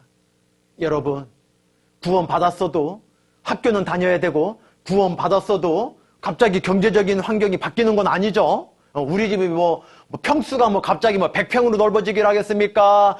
나를 돌봐주는 어른들이 갑자기 부자가 되겠습니까? 그 육신의 문제 해결되길 바라는 게 아니라 내가 진짜 영혼의 문제가 해결되면 그때부터는 아무것도 가지지 못했지만 모든 것을 가진 것처럼 사방으로 우겨쌈을 당하지만은 거꾸러지지 않는 그 믿음을 가지고 우리가 신앙생활 할 수 있는 진정한 평안을 갖게 된다는 겁니다. 이건 가장 큰 축복이죠. 에베소서를 잠깐 넘겨보시겠습니다. 에베소서 1장입니다. 에베소서 1장 13절입니다. 310페이지. 에베소서 1장 13절 310페이지 에베소서 1장 13절입니다. 그 안에서 너희도 진리의 말씀 곧 너희의 구원의 복음을 듣고 어제까지 이 복음을 다 들어오셨죠? 복음을 듣고 그 안에서 또한 믿어 약속의 성령으로 인치심을 받았으니 이번 한 주간 비록 온라인이긴 하지만 성경 말씀을 다 똑같이 들었습니다. 그런데 너무나 놀랍게도 믿는 사람과 믿지 않는 사람으로 나뉘는 건 어쩔 수 없을 겁니다. 이 부자관원 같은 사람과 삭개오 같은 사람, 그죠? 이 바리새인 같은 사람과 어린아이 같은 마음을 갖고 있는 사람, 나뉠 수밖에 없는 겁니다. 여러분은 어느 편에 속할 겁니까? 똑같은 복음을 들었는데 믿는 건 각자 해야 됩니다. 죽는 자의 죽는 것을 기뻐하지 아니하노니 스스로 돌이키고 살지니라 에스겔 18장에 말씀하신 걸 우린 같이 확인해 보았습니다. 32절에. 그런데 우리가 왜 복음의 말씀을 들었는데 믿지 못할까? 자기의 결심이 안 들어가는 거예요. 삭개오처럼 버릴 생각을 안 하는 겁니다. 속에 갖고 있는 거. 세상의 욕심을 꽉 움켜쥐고 부자 관원처럼 무엇인지 모르지만 부자 관원한테는 이 젊은 관원한테는 재물이었습니다. 왜? 큰 부자인 거로 심히 근심하고 떠나갔지 않습니까? 무엇인지 모르지만 마음속에 갖고 있는 그거를 꽉 움켜쥐고 버릴 생각을 하지 않으니까 들었는데도 믿지 못하는 겁니다. 깨닫지 못하는 겁니다. 보고 들으면 깨달아야 되는 거 아니겠습니까? 고침받아야 되는 거 당연한 거 아닙니까? 그런데 이걸 놓지 않으니까 못 깨닫는 겁니다. 이걸 믿고자 하는 마음이 딱 생길 때 믿음으로 믿음에 이르나니 말씀하셨지 않습니까? 믿음은 들음에서 나며 들음은 그리스도의 말씀으로 말미암았느니라. 예수님의 말씀, 세상의 이론이 아니라 세상에 재미있고 좋은 이야기가 아니라 천국 갈 수 있는 복음을 들었으면 믿어야 되는데 세상의 욕심을 놓기 싫어서 세상의 정욕을 버리기 싫어서 귀를 막고 등을 돌리면 깨닫지 못합니다. 그러니까 마음에 인치심이 안 오는 거예요. 그런데 너무나 놀랍게 어제 구원받으신 분들, 예전 성경 강연에 주님의 복음의 말씀을 듣고 구원받으신 분들 특징이 무엇입니까? 복음이 딱 믿어지면은요, 뭐 실제 뭐 도장 인을 딱 찍어준다가 아니라 마음에 갑자기 확신이 다 와요. 저는 한 글자라 그랬죠? 이사야 44장 22절. 무엇인가 해야지 용서해주는 게 아니라 벌써 이미 다 용서해놓고, 빽빽한 구름에 사라진 같이, 안개에 사라진 같이 용서를 다 해주시고 도말하였으니, 용서해놨으니 돌아오라. 그걸 믿고 와라. 그 말씀을 듣고 저는 한 글자로 깨달았다 그랬죠? 여러분 어떠하십니까? 복음이 딱 마음에 믿어졌을 때, 말씀을 어린아이처럼 그대로 받아들였을 때 마음에 확신이 딱 들어오지 않습니까? 부모님들이 아파트 계약할 때 전세 계약이건 매매 계약을 할 때 도장을 양쪽 판 사람이나 산 사람이나 도장을 똑같이 찍어야 됩니다. 그 양쪽 도장을. 전 주인, 이번 주인, 새로운 주인. 그래야지 그 도장 인을 꽉 찍으면은요, 아무리 그때 뭐 기억이 안 나요, 몇 월 며칠이 할 거 없어요. 그냥 그거 문서 도장 찍은 거 계약서 딱 꺼내놓으면요, 아무도 그걸 주장할 수 없습니다. 법적인 효력이 있는 겁니다. 우리가 주님의 말씀을 딱 들을 때 어린아이처럼 그걸 있는 그대로 말씀대로 딱 믿으면 확신이 도장 찍은 것처럼 쫙 생기잖아요. 지옥이 무섭지만 가지 않을 거니까 두렵지는 않잖아요. 그러니까 요한계시록 21장 8절에 두려워하는 자들과 믿지 않는 자들과 흉악한 자들과 살인자들과 행음자들과 술객들과 우상숭배자들과 모든 거짓말하는 자들은 둘째 사망 불못에 들어간다고 할 때 나만 너무 무서운데 두려운데 걱정할 필요가 없잖아요. 왜요? 우린 절대 안 들어가니까. 왜 안 들어갑니까? 모든 죄를 예수님이 싹 벌써 배나 다 갚아주셨으니까. 그 믿는 게 확실히 딱 들어오잖아요. 지옥은 너무나 무서운 거예요. 그런데 우리가 들어가지 않을 거니까요. 저는 고소공포증이 있는데 저는 높은 데 안 갑니다. 저는 뭐 예를 들어 뭐 절벽 끝에 뭐 예를 들어서 뭐예요? 뭐 얼굴책이나 뭐 이렇게 그 SNS에 사진 올리려고 막 위험한 사진 막 찍다가 실제 죽는 분들 가끔가다 생기지 않습니까? 해외 뉴스를 보면. 그런데 저는 고소공포증이 있으니까요. 이런 벼랑 낭떠러지에 이렇게 미리 안 가요. 왜? 가면 무서우니까요. 그러니까 저는 안전한 데 있어요. 교회 안에. 예를 들어서. 여러분 이해하기 쉽게 말씀드리자면. 안 그렇습니까? 지옥 너무나 무섭지만 예수님께서 마귀와 그 사자들을 위해서 예비한 거지 모든 사람 구원받기를 원하시는데 하나님 복음의 말씀을 듣지 않고 마귀 말 듣고도 다 지옥 가는 거 아니겠습니까? 다 배워보았죠. 성경대로. 부활하신 예수님을 믿고 내가 이제 그 지옥에 갈 필요가 없겠구나. 왜? 지옥에 가려고 해도 본전이 있어야 하고 죄가 있어야 가죠. 죄를 다 용서해 주셨잖아요. 내가 죄의 기억은 있고 죄를 중학교 때, 초등학교 때 지금도 생각하면은 너무나 부끄러운 그 죄가 있지만 기억은 그대로 나지만 그 죄의 경험을 그대로 갖고 있지만 예수님이 도말해 주셨다는 거는 기억지 않는다는 건 하나님이시기 때문에 그걸 믿고서 우리가 천국 들어가는 거 아니겠습니까? 그때 마음의 확신이 딱 들어옵니다. 골로새서도 넘겨보시죠. 골로새서 1장 13절입니다. 14절 324페이지 골로새서 1장 13절 14절 324페이지 골로새서 1장 13절 14절 그가 우리를 흑암의 권세에서 건져내사 그의 사랑의 아들의 나라로 옮기셨으니 그 아들 안에서 우리가 구속 곧 뭘 얻었다고요? 죄사함을 얻었도다. 하나님께서 나를 불쌍히 여겨줘서 내 죄를 다 용서해 주셨구나. 배나 갚아 주셨구나. 그걸 깨닫는 게 구원 아닙니까? 구속 곧 죄사함을 얻었도다. 내 죄를 예수님의 피로 다 용서해놨다, 다 도말해놨다. 도말은 덮어놨다는 뜻이잖아요. 그 밑에 낙서가 죄가 그대로 있지만 예수님의 피가 다 덮어놨다고 어저께 그 빨간색이 덮어놓는 것도 보여주고 그랬지 않습니까? 그걸 믿는 게 구원입니다.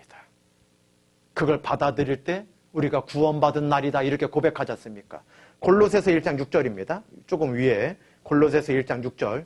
이 복음이 그 죄사함 받는 게 복음 아닙니까? 이 복음이 이미 너희에게 이름에 2000년 전에 예수님 오셨잖아요. 이미 너희에게 이름에 너희가 듣고 참으로 하나님의 은혜를 깨달은 날부터 하루가 딱 있는 거예요. 아닙니까? 한편 강도가 오늘 내가 나와 함께 낙원에 있으리라. 세리장 삭개오에게는 뭐라고 해서 오늘 이 집에 구원이 이르렀다 그랬잖아요. 그 깨달은 날이 있어야 될 거 아닙니까? 에? 점점 매일매일 차차로 믿음이 좋아지는 게 어디 있습니까? 거듭나는 건 단번에. 에?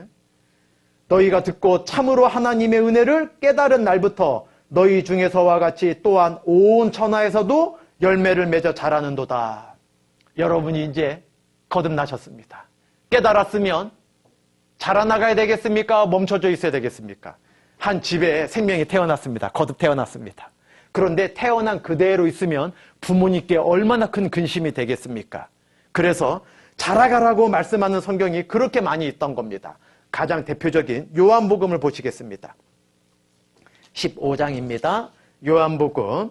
이제 거듭난 분들은 어떻게 살아야 될까 말씀드려야 된다 그랬죠. 요한복음 15장 3절에서 5절입니다. 173페이지입니다. 신약성경. 요한복음 15장 3절에서 5절까지. 요한복음 15장 3절에서 5절입니다. 너희는 내가 일러준 말로 이미 깨끗하였으니 내 안에 거하라. 나도 너희 안에 거하리라. 가지가 포도나무에 붙어있지 아니하면 절로 가시를 맺을 수 없음같이 너희도 내 안에 있지 아니하면 그러하리라. 나는 포도나무요 너희는 가지니 저가 내 안에 내가 저 안에 있으면 이 사람은 과실을 많이 맺나니 나를 떠나서는 너희가 아무것도 할 수 없음이라.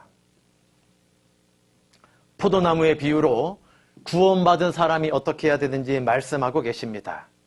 이 포도나무, 이 앞에 화면을 잠깐 보시죠. 와, 포도 진짜 탐스럽게 많이 맺혔죠. 그런데 특이한 게 좀 있는 거 알고 계십니까? 이 포도나무가 한 그루입니다. 한 그루. 4,000송이 맺히는 포도나무 있는 거 알고 계십니까? 네? 바로 이 농부 아저씨가 이 포도나무 하나에서요. 네? 이건 다 그냥 이 포도나무가 꺾이지 않게 기둥입니다. 포도나무 아닙니다. 이것들은.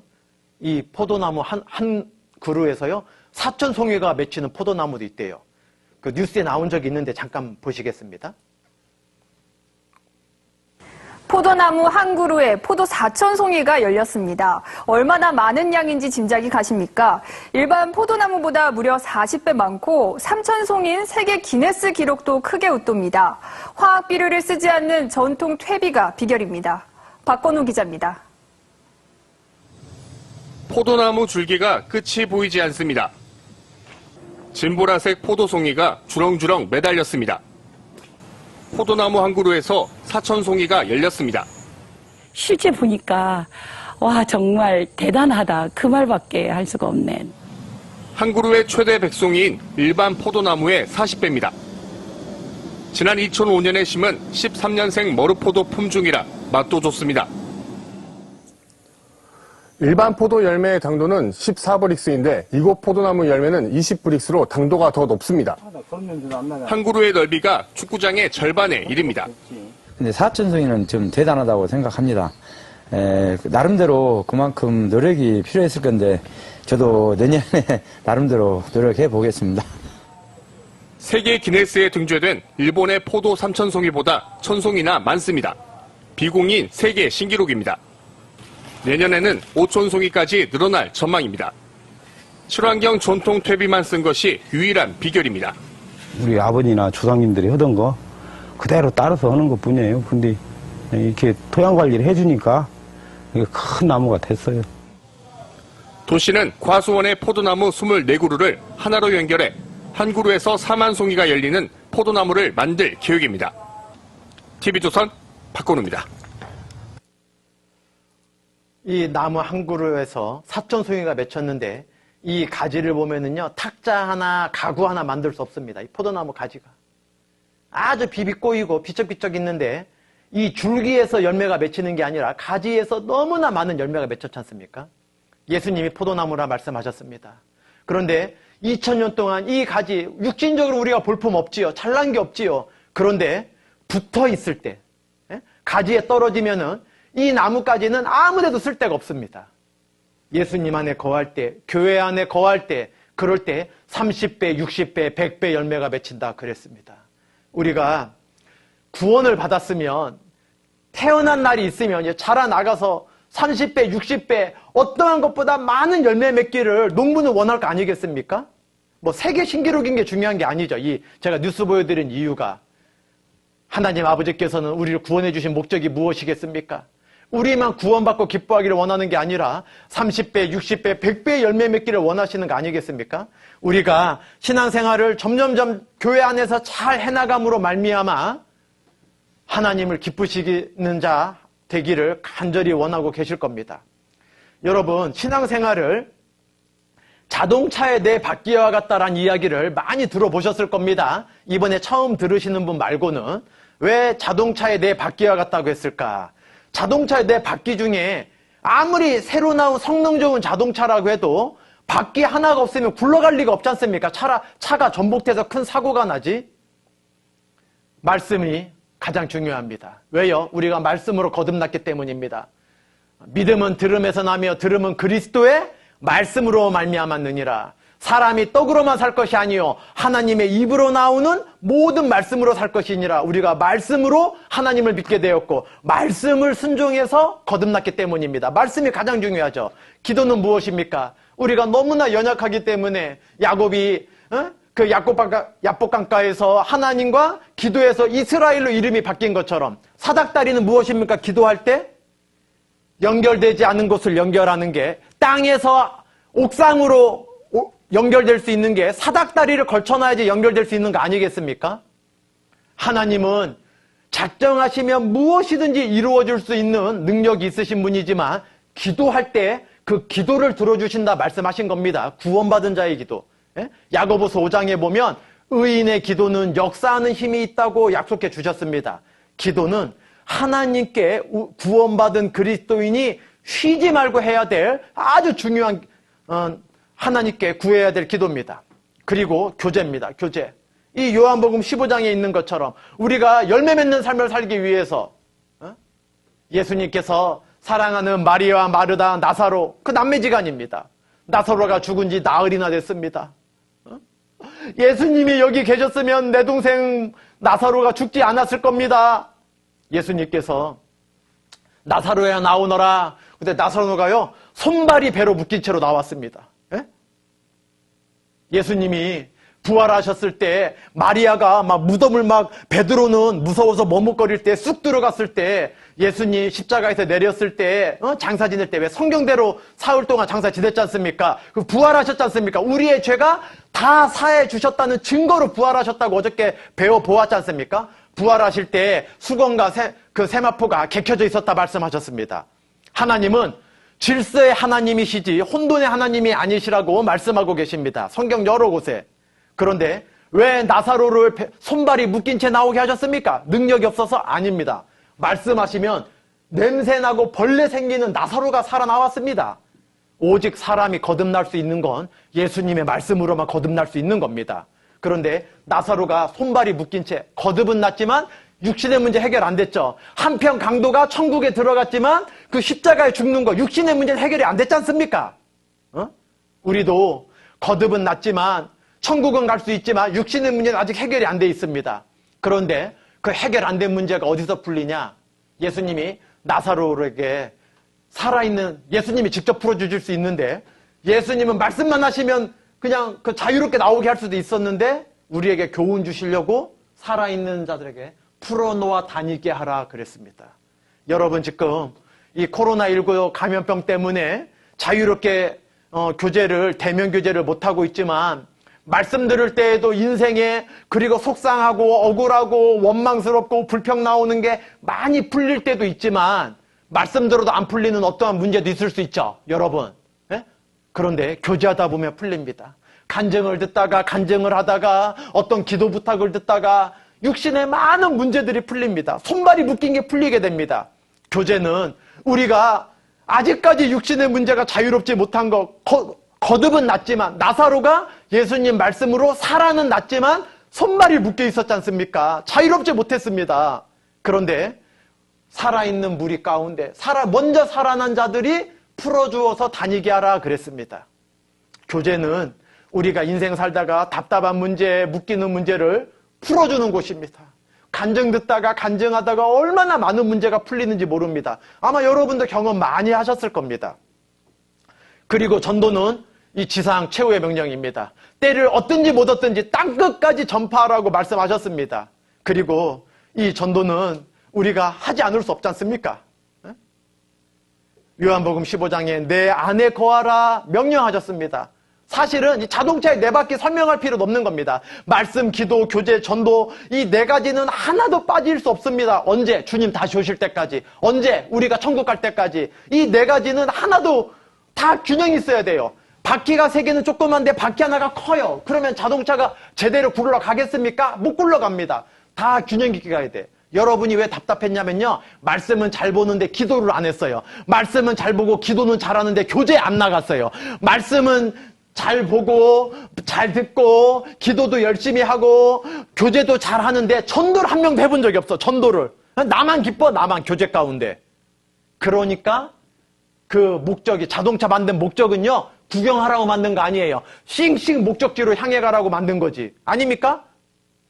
그런데 왜 내가 만든 목적대로 못 움직였냐면은 바퀴 하나가 균형이 안 맞았던 거예요. 내 바퀴를 다 균형 있게 하셔야 됩니다. 근데 그거는 예수님 안에 있을 때 저절로 되는 거예요. 붙어있지 않으면 절로 가시를 맺을 수 없을 것 같이 붙어있으면 저절로 가시를 맺을 수 있다는 거예요. 저절로 굴러다닐 수 있다는 거예요.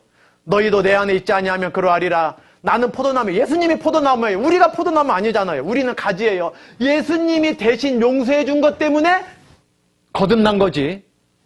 예수님이 없었으면 안 될 뻔했잖아요. 저가 내 안에 내가 저 안에 있으면 이 사람은 과실을 많이 맺나니 나를 떠나서는 너희가 아무것도 할 수 없음이니라. 교회 안 나와도 신앙생활 잘할 수 있다는 건 거짓말이에요. 마귀의 속임수예요. 예수님 떠나서는, 교회를 떠나서는 아무것도 할 수 없다고 말씀하셨어요. 여러분, 이 사진이 무슨 사진 같습니까? 자동차가 멀쩡한데 기름이 떨어지는 줄 모르고서, 왜? 계기판을 잘 봐야 돼. 자동차가 아무리 좋은 자동차여도 기름 없으면 움직입니까? 안 움직입니까? 당연히 안 움직입니다. 예? 정기적으로 둬야 돼요. 세상에 아무리 학원 가고 학교 가고 친구들과 놀더라도 주유소를 교회라고 쉽게 생각해 보시기 바랍니다. 무조건 와야 돼, 무조건. 정기적으로 와야 돼. 저도 운전해서 다니지만 자동차 샀을 때 한 번 기름 가득 넣었으니까 폐차시킬 때까지 기름 넣을 필요 없다. 이상한 사람입니다. 일주일이 멀다 하고 자꾸 가서 기름을 넣어야 돼요. 그러면은 성능이 이제 좀 자동차 산지 오래돼가지고 연식이 오래됐어도 기름이 가득 차 있으면 얼마든지 갈 수 있어요. 고장이 안 나 있으면.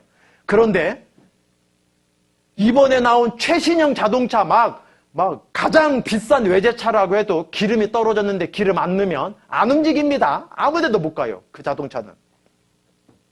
사도행전 10장 38절에 하나님이 나사렛 예수에게 성령과 능력을 기름 붓듯 하셨음에 저가 두루 다니시며 착한 일을 행하시고 마귀에게 눌린 모든 자를, 여러분 모든 자를 고치셨으니 이는 하나님이 함께 하셨음이라.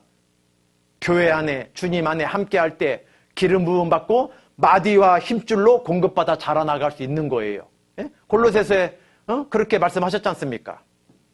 여러분, 전화기가 뭐 좀 오래된 기종이건 최신형이건 고장나지 않았다면 얼마든지 중요한 연락도 주고받을 수 있고 문자도 주고받을 수 있을 거예요. 그런데 충전하지 안 돼 있으면요. 예? 이번에 새로 나온 최신형이라고 이야기해 보시죠. 아이폰 최신형, 뭐 갤럭시폰 최신형이라고 가정해 보시죠. 근데 배터리가 하나도 없어요. 쓸 수 있습니까? 아무리 최신형이어도. 그런데 저는 뭐 지금 노트 8 쓰고 있습니다. 제가 자랑은 아니지만. 예? 그런데 고장 안 났어요. 전화기 바꾸라고 자꾸 문자가 오긴 하던데 제가 이제 불편함 없으니까 쓰고 있습니다. 충전만 돼 있으면 얼마든지 쓸 수 있습니다. 약속도 잡을 수 있고. 충전을 가끔 해야 됩니까? 여러분 매일 합니까? 아니 전화기도 매일 충전할 생각하면서 거듭난 그리스도인이 교회를 1년에 한 번, 6개월에 한 번 갈 생각하면 안 됩니다. 자꾸 충전하러 가야죠. 아무리 좋아도. 예? 2장 19절에 뭐라고 말씀하셨습니까? 머리를 붙들지 아니하는지라 온 몸이, 머리는 예수님의 머리로 말미암아 마디와 힘줄로 공급함을 얻고 연합하여 하나님이 자라게 하심으로 자라느니라. 붙어있으면 저절로 자랄 수 있어요. 예? 예수님이 머리라 말씀하셨잖아요. 여러분 미국에 레드우드라고 하는 유명한 국립공원이 있는데 여기 나무가 아주 뛰어나거든요. 잠깐 영상을 하나 보시겠습니다.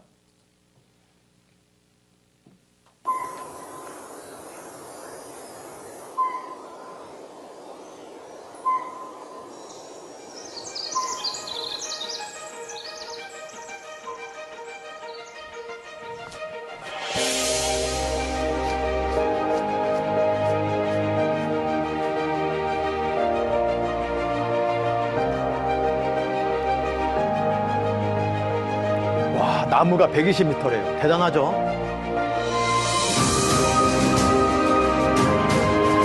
작은 나무들이 자랄 수 있도록 큰 나무들이 배려한다는 거죠.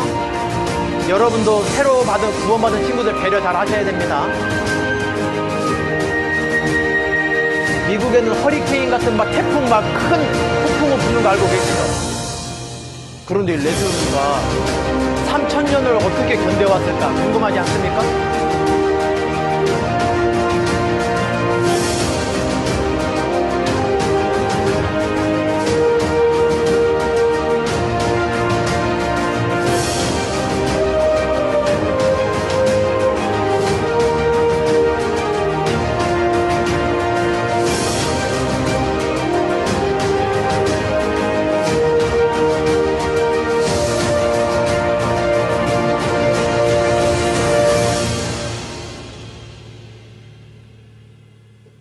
여러분 혼자서는 그 폭풍우 앞에 다 뿌리가 뽑히고 쓰러지고 할 겁니다. 아무리 뿌리가 깊은 나무를 할지라도. 그런데 뿌리가 얕지만 서로 의지하고 얽혀져 있지 않습니까? 교제 가운데 마디와 힘줄로 공급함 받아서 하나로 꽉 돼 있으면 어떤 세상의 풍파 어려움이 와도 이 레드우드에 있는 이 나무들처럼 여러분들도 아주 좋은 열매를 맺는 그러한 하나님 보시기에 아름다운 나무로 얼마든지 자라나갈 수 있을 겁니다. 그런데 그 교회를 방해하기 위해서 마귀가 어떻게 하냐? 요한복음 10장입니다. 요한복음 10장을 넘겨보시죠. 네, 요한복음 10장 3절에서 5절입니다. 162페이지. 앞으로 조금만 넘기시면 되죠? 아까 요한복음 15장에서 요한복음 10장입니다. 3절에서 5절까지. 요한복음 10장 3절에서 5절까지입니다. 문지기는 그를 위하여 문을 열고 양은 그의 음성을 듣나니 그가 자기 양의 이름을 각각 불러 인도하여 내느니라. 자기 양을 다 내어놓은 후에 앞서가면 양들이 그의 음성을 아는 거로 따라오되 타인의 음성은 알지 못하는 거로 타인을 따르지 아니하고 도리어 어떻게 해야 된다고 말씀하셨습니까? 도망하느니라. 구원받은 주님의 음성, 참된 복음의 말씀이 아니면 도망해야 되는데 이 세상에 대한 호기심 때문에 이리 기웃 저리 기웃하는 사람들이 있어요. 야, 우리 교회만 구원 있냐? 다른 데도 있겠지. 야, 꼭 우리 교회만 다녀야 되냐? 집 앞에 있는 교회 다니면 되지. 야, 꼭 이렇게 하나님 말씀대로 살아야 되냐? 세상에 훌륭한 사람 말씀 들어도 되지. 돈 잘 버는 사람 이야기 들어도 되지. 기웃기웃거려서는 안 돼요. 타인의 음성을 들으라 그랬습니까? 도망하라 그랬습니까? 예수님의 음성이 아니면 도망해야지요. 세상에 거 너무나 여러분 돈도 벌지 말고 나중에 취직도 하지 말고 그냥 교회만 나오라 이런 뜻이 아니지 않습니까? 마귀는 끊임없이 여러분들을 시험할 겁니다. 왜요? 여러분들이 그 레드우드의 나무 국립공원처럼 서로 교제가 잘 되고 말씀과 기도 가운데 전도생활 잘하면은 마귀는 자기가 이제 주님이 다시 오시면 마귀 때는 완전 끝나지 않습니까? 그러니까 어떻게든지 방해하는 거예요. 이방인의 수가 차지 못하게. 사람들이 구원받지 못하게. 그러니까 자꾸 그냥 그 마귀가 구원받은 사람들 시험하고 교제 가운데 교회 가운데 머무르지 못하도록 자꾸 방해하는 겁니다. 회파하는 겁니다. 늑대가 와가지고 양을 자꾸만 물어가듯이. 여러분 그 세상 주님의 음성 아닌 곳에 기웃기웃 거릴 시간이 없지 않습니까? 이 마지막 때에. 조금 아래 27절입니다. 요한복음 10장 27절. 내 양은 내 음성을 들으며 나는 저희를 알며 저희는 나를 따르느니라. 여러분이 구원 의심 안 하고 내가 확실히 구원받았다 알 수 있는 방법이 뭔지 아십니까? 주님의 음성을 구별하는 겁니다. 아무 소리나 듣고 따라가면 내 양 아니라 그랬습니다. 내 양이 아니라 그랬어요. 이게 정말 목사님이 성경대로 말씀하시는지 세상 철학 이야기 하시는지, 예? 목사님 좋은 얘기 들으러 갑니까? 좋은 얘기는 TV만큼이면 얼마든지 나온다고 말씀드렸지 않습니까? 복음을 깨달을 수 있는 이야기 해줘야 될 거 아닙니까? 참된 선생은, 거짓 선지자들은 평강하다 평강이 없는데 구원 이야기도 안 해주고 영원한 생명 이야기도 안 해줬습니다. 착하게 사는 게 나쁜 게 아닙니다. 남을 도와주는 게 나쁜 게 아닙니다. 그런데 남 도와준다고 내 인생의 문제가 해결됩니까? 착하게 산다고 지옥 문제가 해결됩니까? 거듭나야지 우선. 거듭난 다음에 그것들을 하면 좋지요. 예수님이 내 음성을 모르면 내 양 아니라 말씀하셨습니다. 사도행전 11장도 잠깐 넘겨보시겠습니다. 사도행전 11장 25절에서 26절입니다. 사도행전 11장 25절에서 26절. 바나바가 사울을 찾으러 다소에 가서 만남에 안디옥에 데리고 와서 둘이 교회에 1년간 모여 있어 큰 무리를 가르쳤고 제자들이 안디옥에서 비로소 그리스도인이라 일컬음을 받게 되었더라. 교회에서 꼭 1년 이상 배워야 그리스도인 된다. 이런 뜻이 아닙니다. 어느 정도 성장할 때까지는 안전하게 가르침 받아야 비로소 그리스도인답게 살게 될 수 있는 겁니다. 우리가 어린 아이들이 아주 갓난아기 때 뭘 알겠어요? 이렇게 점만 찾을 때, 자기 목도 제대로 못 가눌 때. 그런데 이제 돌이 지나면 돌잔치 해주는 이유가 무엇입니까? 어느 정도 이제 병도 이겨내고 옛날에 이렇게 의료가 발달되기 전에 조선시대 같을 때 말하는 겁니다. 돌 되기 전에 아이들이 많이 죽었습니다. 실제. 그러니까 돌잔치 해주는 거예요. 이제 좀 사람답게 살겠다 해가지고. 그런 것처럼 이 사도행전 11장에 1년간 있었다는 건 그리스도인 나온 모습이 없는 거예요. 막 구원 받았어도 꼭 니네 교회 가야 되냐? 나는 내가 다녔던 교회 다니면 안 되냐? 제가 평가를 하고 이런 말씀 드리는 게 아닙니다. 거듭났으면 주님의 음성을 알아들어야 정상적으로 잘할 수 있다 그랬잖아요. 요한복음 10장에.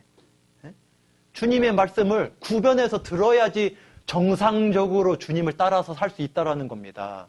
교회 안에 있을 때 자라나갈 수 있다 그랬지 않습니까?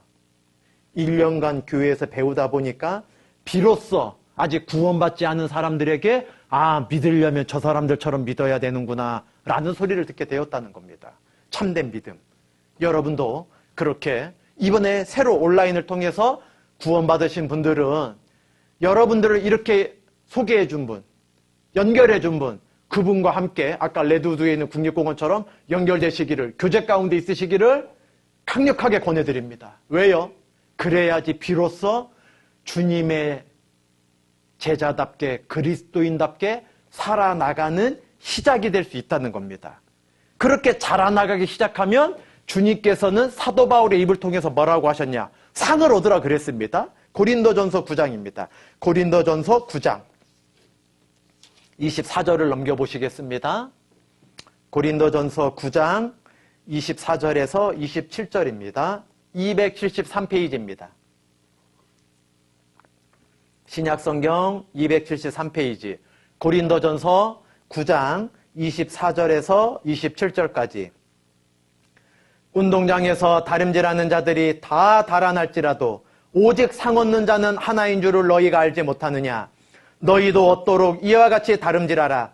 이기기를 다투는 자마다 모든 일에 절제하나니 저희는 썩을 면류관을 얻고자 하되 우리는 썩지 아니할 것을 얻고자 하노라.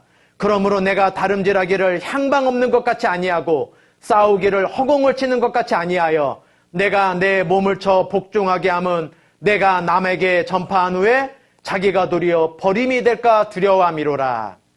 이 마지막 27절에 버림이 된다는 건 지옥 간다, 하나님의 사랑에서 버림받는다, 그런 뜻이 아닙니다. 쓰임 받는데 더 이상 쓰임 받지 못한다. 학교로 말하면 늘 놓치지 않고 반장을 해왔어요. 그런데 어느 날 나쁜 친구들 만났더니 선생님이 걱정해서 그 아이의 심성이 바른 건 알고 있지만 주변에 항상 일진들, 깡패들만 만나고 다니다 보니까 그 애는 반장을 맡길 수 없는 거예요. 본이 안 되니까, 다른 친구들한테. 그러니까 반장을 못하게 했어요.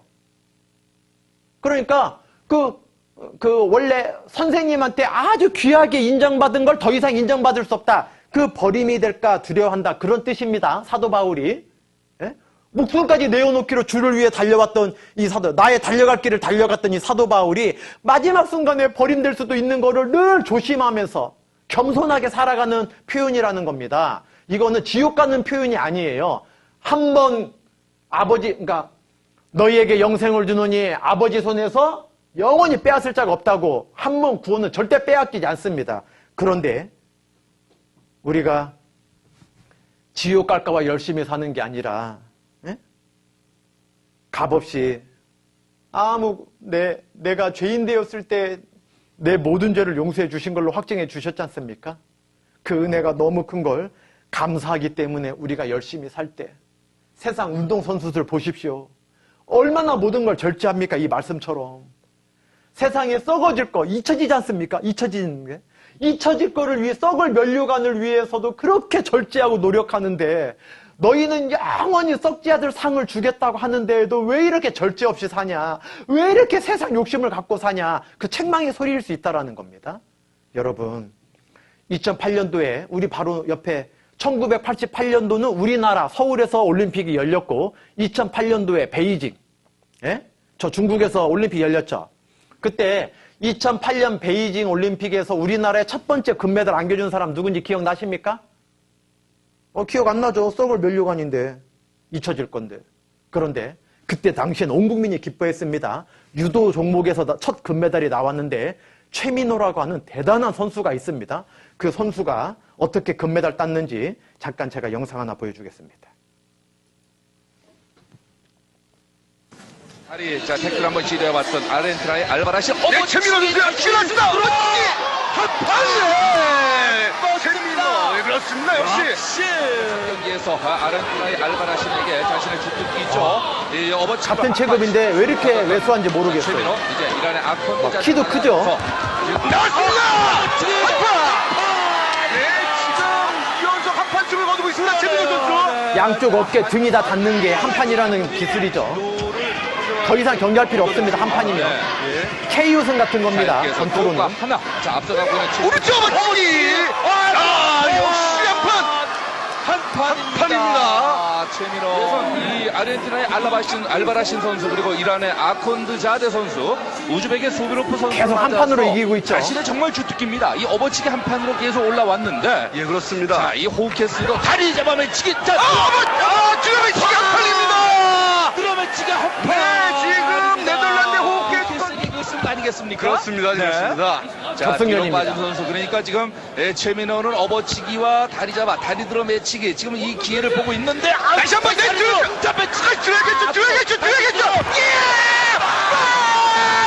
최민호 선수. 베이징 올림픽 금메달. 금메달 드디어 나의 악명도. 최민호 선수. 최민호. 야, 진짜 대단합니다. 최민호 선수. 대단하죠. 매치기 한 판. 자, 이렇게 멋지게 첫 금메달입니다. 이렇게 확실하게 금메달을 딸 수가 있습니까? 베이징 올림픽의 한판 뒤에 사나이 최민호 선수. 상대편 선수도 지금, 축하해주죠. 눈물이 보이는군요. 저도 지금 가슴이 찡해서 눈물이 앞서가는데 말이죠. 최민호 선수. 오스트리아의 파이쇼. 대단합니다. 최민호 선수. 최민호 잠시만겠습니까? 정확한 데이터는 나오지 다리 들어, 다리 잡아 여기서 버텼거든요. 다시 들어서 매치기. 완전히 딱지치기죠. 최민호 선수의 딱지치기 기술. 지금 엎드려서 지금 방어를 하는 선수를 끝까지 잡아 매치기. 코리아 최민호 선수가 소개를 받고 지금 1위 금메달 단상에 올라와서 왜 울까요? 전 세계가 보고 손을 있는데. 흔들어 답하고 있습니다. 자, 최민호. 슬퍼서 우는 게 아니죠. 다시 한번 생각해도 평생을 얼마나 절제했겠습니까? 자, 좋은 기량을 천국에 가면 다 기쁠 겁니다. 그러나 기쁨의 깊이는 다 다를 겁니다. 상업기를 다름질하라 그랬지 않습니까? 이 최민호 선수가 금메달 목에 거는 기쁨과 아무 수고도 하지 않은 사람이, 친척이 이걸 걸어봤을 때 기쁨의 깊이가 다를 겁니다. 천국에서 주님을 위해 수고하고 희생한 사람들과 그렇지 않은 사람은 분명히 달라야 되는 거 아닙니까? 그래서 이 고린도서 9장 24절부터 다름질하라고, 썩을 면류관을 위해서도 이렇게 평생을 눈물 지을 수밖에 없는 얼마나 큰 절제가 있었겠어요. 남들 자고 싶을 때, 남들 먹고 싶을 때, 남들 놀고 싶을 때, 남들 여행 다니고 싶을 때, 이 최민호 선수가 평생에, 이거 뭐 짧게 편집한 게 아니라 전체 영상 속에는요, 혹독한 훈련을 견뎌낸 겁니다. 한 판 그냥 됩니까? 그 나라에서 최고 잘하는 사람인데 다 한 판으로 이기니까 상대편 선수가 약한 줄 알아요. 덩치만 큰 게 아니라 그 나라에서 가장 잘하는 1등으로 뽑힌 사람이 그 나라 대표 아닙니까? 그 나라 1등을 어떻게 쉽게 이길 수 있겠습니까? 어마어마한 노력을 한 거예요. 그러니까 눈물이 날 수밖에 없지요. 그런데도 우리는 벌써 잊어버렸습니다. 2008년 베이징 때 최민호 선수가 첫 번째 금메달 안겨줬다는 거 누가 기억하겠습니까? 그런데 그 최민호 선수한테는 엄청난 영광이 되는 것처럼 우리는 영원한 천국에서 부끄러우면 안 되지 않습니까? 그러니까 자라나가고, 그러니까 열심히 주님 은혜를 갚기 위해서 신앙생활 잘해야 됩니다. 그런데 여러분 오해하지 말아야 될 게, 구원받은 이후에 하나님께서 징계하실 때가 있죠. 근데 그걸 헷갈려 하기 때문에 다 구원 의심하고 다 걱정할 때도 있는데, 히브리서 성경을 넘겨보시겠습니다. 아주 중요한 성경, 히브리서 12장 6절에서 8절까지입니다. 히브리서 12장 6절에서 8절, 367페이지 신약성경 367페이지, 히브리서 12장 6절에서 8절, 히브리서 12장 6절에서 8절입니다. 주께서 그 사랑하시는 자를 징계하시고 그의 받으시는 아들마다 채찍질하심이니라 하였으니 너희가 참음은 징계를 받기 위함이라. 하나님이 아들과 같이 너희를 대우하시나니 어찌 아비가 징계하지 않는 아들이 있으리요. 징계는 다 받는 것이오늘 너희에게 없으면 사생자요 참 아들이 아니니라 라고 말씀하셨는데, 하나님의 속성은 공의와 사랑이 있다 그랬죠. 공의의 하나님 앞에서는 우리는 다 죄인이었습니다. 다 죄인이었죠. 어느 누구라도 의인은 없다 그랬습니다. 의인은 없나니 하나도 없다 그랬어요. 하나님의 공의 앞에서는 누구나 다 지옥 갈 수밖에 없는 거예요. 그런데 바리새인은, 부자 관원 같은 사람은 자기가 무엇인가 이루어서 하나님께 용서받을 때 착각했던 거예요. 그런데 이 죄 문제를 해결해 주시기 위해서 예수님이 2000년 전에 역사 속에 사실로 오셨습니다. 이 십자가를 통과하면 하나님이 이제 아바 아버지라 부르라 말씀하셨습니다. 우리가 이 십자가를 통과하면 이제 아들이 되었습니다. 아들이 되었는데 두 종류의 아들이 있는 겁니다. 아버지의 말씀을 잘 듣는 아들이 있고 늘 속썩이는, 불순종하는 아들이 있는 거예요. 순종하는 아들은 칭찬이 있고 상급이 있겠죠. 불순종하면 징계가 있을 겁니다. 회초리로 맞든지 아주 홍군형이 훈계를 받게 될 겁니다. 남의 아들 때립니까? 안 때립니까? 남의 자식 때리지 않습니다. 자기 아들을 때리는 거예요. 자기 아들을. 그러니까 징계가 없으면 사생자라 그랬지 않습니까? 자기 아들만 혼내킵니다. 그런데 이 아들이 아버지한테 잘못을 할 때가 있어요. 징계받을 만한 일, 잘못하는 일. 그런데 회개를 합니다. 잘못했다고 뉘우칩니다. 회개이기도 하고 자백. 그러면 아버지는 용서합니다. 이 자백은 뭡니까? 이 회개는 아버지와의 관계가 서먹서먹해졌어요. 왜?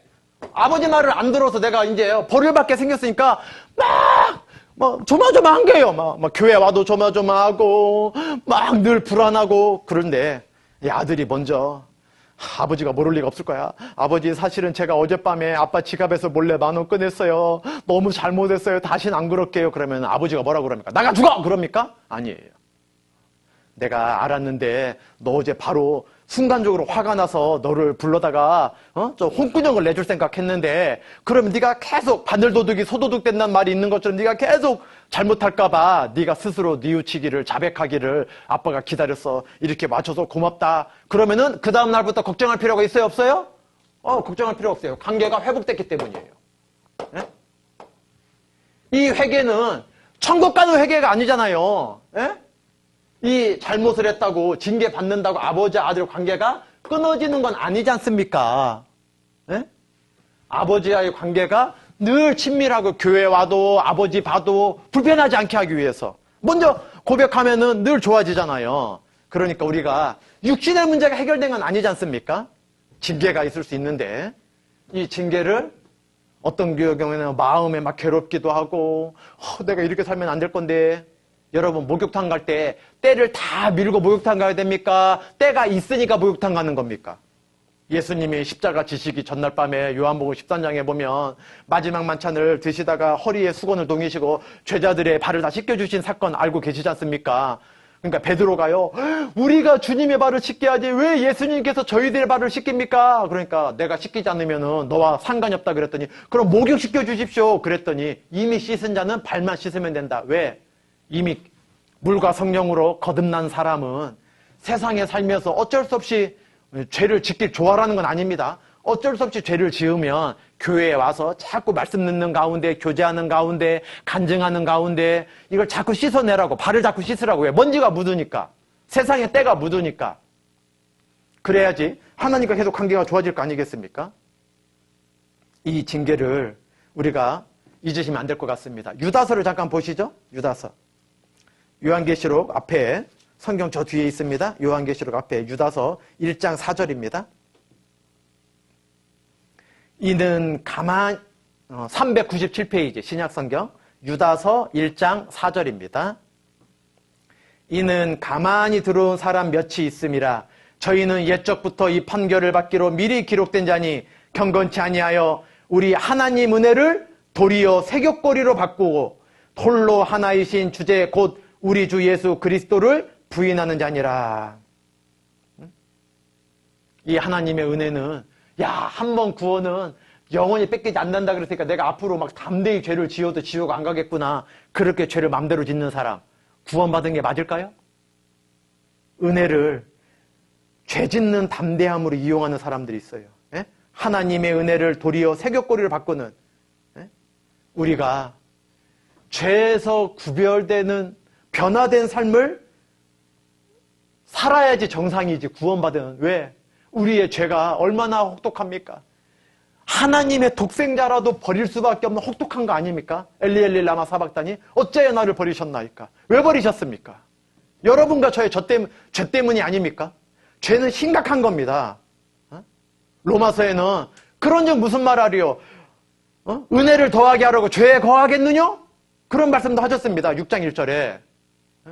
우리가 한 번 구원은 영원한 구원이라고 죄 짓는데 담대한 사람은 가만히 들어온 며칠 수 있습니다. 구원 아닐 수 있다라는 뜻입니다. 우리가 진짜 구원받은 게 맞으면 그 하나님의 은혜 선물은 죄 짓는데 담대한 마음을 주는 게 아니라 죄에서 구별되는 마음을 주어야지 정상이라는 겁니다. 당연하죠. 당연하죠. 엄마가 내가 어린아이였을 때 모르고서 그 막 빨래를 삶고 있는 뜨거운 통을 막 손잡이를 당겨서 막 엎어지는데 엄마가 막 그거를 막 달라들어서 엄마 얼굴이 흉측하게 화상을 입었어요. 그런데 어린아이는 그것도 모르고 엄마는 막 아버지에게, 언니에게, 동생들에게 막 입당소도 다 한 거예요. 절대 말하지 말라고. 이 아이는 엄마가 학교 오는 게 싫은 거예요. 막 친구들이 막 괴물 갖다 놀리고 니네 엄마 보면 너무나 무섭다 놀리고. 그런데 엄마를 너무나 싫어하고 엄마 학교 오지 마! 학교 와갖고 내가 창피하단 말이야! 막 그랬는데 보다 못한 할머니가 어느 날 막 사춘기 반항하는 애를 막 엉덩이를 때리면서 야, 이 철부지야, 엄마 얼굴이 왜 저런 줄 알아? 네가 1살 때 네가 그 빨래 삶는 거를 땡겨가지고 너한테 쏟아져고 네가 죽을 수도 있었어. 넌 어렸기 때문에. 네 애미가 그걸 다 막은 거야. 그래서 얼굴만 그런 줄 알아. 온 몸 절반이 다 저렇게 화상으로 크게 아프게 된 거야. 철 좀 들어, 이놈의 자식아. 만약에 그 얘기를 들었다고 치면 엄마 진짜 나 때문에 그랬으면은 마지막 반대편 그 화상 아니면 반대편도 한번 뜨거운 물 한번 엎어봐. 그럽니까? 정신없는 아들이지. 에? 다시는 엄마한테 반항할 생각이 들 수가 없잖아요. 왜? 자기 살리려고 엄마가 그 고통을 받은 걸 알게 되면 더 이상 엄마가 부끄럽겠어요? 엄마 학교 오지 말라고 소리 지르겠어요? 에? 아니, 나머지 절반도 사랑한 게, 나를 사랑해서 그런 게 맞으면 나머지 멀쩡한 쪽도 다시 뜨거운 거 뒤집어 써보라고 하는 게 정상인 아들이겠냐는 겁니다. 이 말씀의 뜻은 우리가 지옥 가는 건 죄 때문이었지 않습니까? 그 죄를 반복적으로 지으려고 하는 건 아니잖아요. 요한 1서 2장입니다. 요한 1서 2장. 앞에 조금 넘기면 요한 1서 2장 28절 389페이지 유다서에서 몇 장만 넘기면 되죠? 요한 1서 2장 28절 자녀들아 이제 그 안에 거하라. 이는 주께서 나타나신 바가 되면 그의 강림하실 때에 우리로 담대함을 얻어 그 앞에서 부끄럽지 않게 하려 함이라. 교회 안에 거하면서 말씀 가운데 기도 가운데 전도를 열심히 하다 보면 교회 가운데 거하면서 그걸 잘 하다 보면 자동차에 대해 바퀴처럼 균형 있게 그걸 잘 자라가다 보면 성장하다 보면 부끄럽지 않게 다시 오실 주님을 보게 될 수 있을 겁니다. 그런데 비정상적으로 자라면 아니면 아예 자랄 생각 안 하고 있으면 죄 가운데 머물러 있으면 구원은 빼앗기지 않지만 부끄럽게 될 수 있으니까 부끄럽지 않게 하려 함이라 말씀하신 거예요. 부끄러운 구원이 있다 그랬잖아요. 그 누가복음 19장에 열무나 비유해서 그 게으른 종의 교훈을 받아야 될 거 아니겠습니까? 우리가 구원받은 은혜를 가볍게 여기지 말고 어차피 천국 갈 거 이런 죄 좀 지으면 안 돼. 그러면 안 됩니다. 교회 가운데 말씀 가운데 잘 자라가는 부끄럽지 않은 그러한 신앙을 여러분들은 꼭 가지셔야 되겠습니다. 디모데전서 5장 8절을 보시겠습니다. 디모데전서 5장 8절 340페이지 디모데전서 5장 8절입니다. 누구든지 340페이지 디모데전서 5장 8절 누구든지 자기 친족 특히 자기 가족을 돌아보지 아니하면 믿음을 배반한 자요 불신자보다 더 악한 자니라. 여러분 구원 받았는데 나만 천국 가서는 안 되지 않습니까? 구원 받았는데 여러분 학교 친구들 다 지옥 가도 상관없는 거 아니지 않습니까? 어떤 친구는 여러분보다 더 착하다고 여겨지는 친구도 있지 않습니까? 어떤 친구는 교회 다니는 여러분보다 더 하나님을 찾고 믿는 친구 있을지도 모르지 않습니까? 아직 복음을 못 들은 것뿐이지 그 친구 지옥 가면 너무나 불쌍하지 않습니까? 특별히 가족들, 여러분 부모님 중에 구원 안 받으셨다면 여러분 형제 중에 남매 중에 구원 안 받은 분이 계시다면 그걸 모른 척하면 믿음을 배반한 자고 불신자보다 더 악하다 그랬습니다. 왜요? 내가 구원받기 전에는 그런 거 몰라서 전하지 않았지만 이제 천국과 지옥이 어떻게 나뉘어지는지 여러분 알게 되셨지 않습니까? 그런데도 그걸 전하지 않으면 악한 거지요. 악한 거지요. 여러분 인류 역사상 굉장히 훌륭한 사람 중에 저는 란트슈타이너라고 하는 이게 세계 속의 유대인 이스라엘 때 막 정치개건, 막 사상가건 이렇게 있다 그랬잖아요. 요 과학자 중에 이 란트슈타이너가 너무나 훌륭한 분이에요. 1930년 노벨 의학상을 받으신 분인데 이분이 혈액형을 발견했어요. 그전에는요. B형 수술할 때 B형 피를 줘야지 A형 넣으면 죽지 않습니까? 피가. 에? 그래갖고 이분 때문에 외과 수술해갖고 몇십억 명이 살아나고 있어요. 지금도 계속 이분 덕분에 수술해갖고 다 살아나고 있는 거예요. 이분이 노벨 의학상 받을 만한 분이 이분도 물론 유대인이에요. 이분께서도. 여러분 이 란트슈타이너가 수십억 명을 살리고 있지만 천국 가게 하는 건 아닙니다. 또 다른 질병, 교통사고로 얼마든지 죽을 수 있잖아요. 그런데 여러분은 이 란투슈타인처럼 이 사람이 이 노벨 의학상 받기까지 아까 최민호 그 유도 선수처럼 얼마나 노력을 많이 했겠습니까? 여러분도 여러분 친족, 여러분 가족, 여러분 동료들 구원받는데 아무런 노력 안 하면 안 되지 않습니까? 예? 저절로는 전도될 리가 없지 않습니까? 여러분 잠깐 영상 하나 보시죠. 1992년 바르셀로나 올림픽입니다. 여러분도 뜻대로 안 될 때가 많죠. 영국 대표입니다. 에릭 레드몬드라고 하는 아주 유명한 당대 선수였습니다.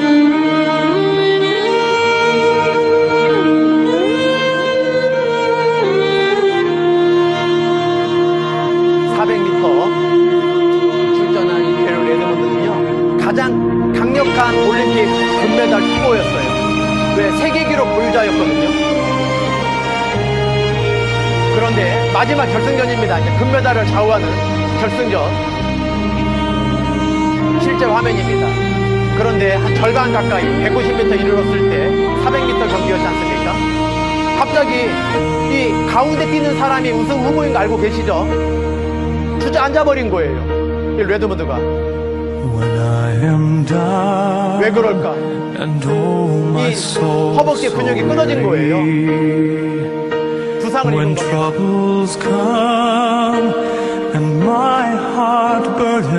세계 기록 보유자였고 가장 강력한 우승 후보여서 가운데 배정을 받은 겁니다.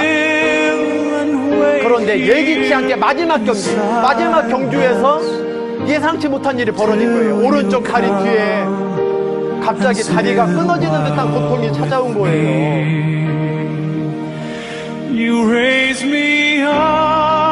몇 초 뒤면 들어갈 수 있는 사람이에요. 근데 이 레드몬드는 주저앉을 수가 없었어요. 메달하고는 상관없이 자기가 평생 노력해왔던 거를 여기서 주저앉을 수 없다고 포기하지 않았어요. 진행 요원들이 큰 부상 생길 수 있잖아요. 다 말렸어요. 만류했어요. 근데 갑자기 어떤 사람이 막 관중석에 뛰어들어온 거예요. 말리지만 말릴 수가 없었죠. 누구일까요? 예, 여러분 짐작하시는 대로 친아버지입니다. 아버지 보자마자 막 무슨 잘 울죠. 이 베르기의 아버지였습니다. 야, 너 이러다 큰 부상 생긴다. 그만두자. 아니에요, 아버지. 저 끝까지 하고 싶어요. 그래, 그러면 함께 하자. 아버지가 부축해줬습니다. 아버지가 에릭 레드몬드를 부축해서 결승전을 향해 갔습니다.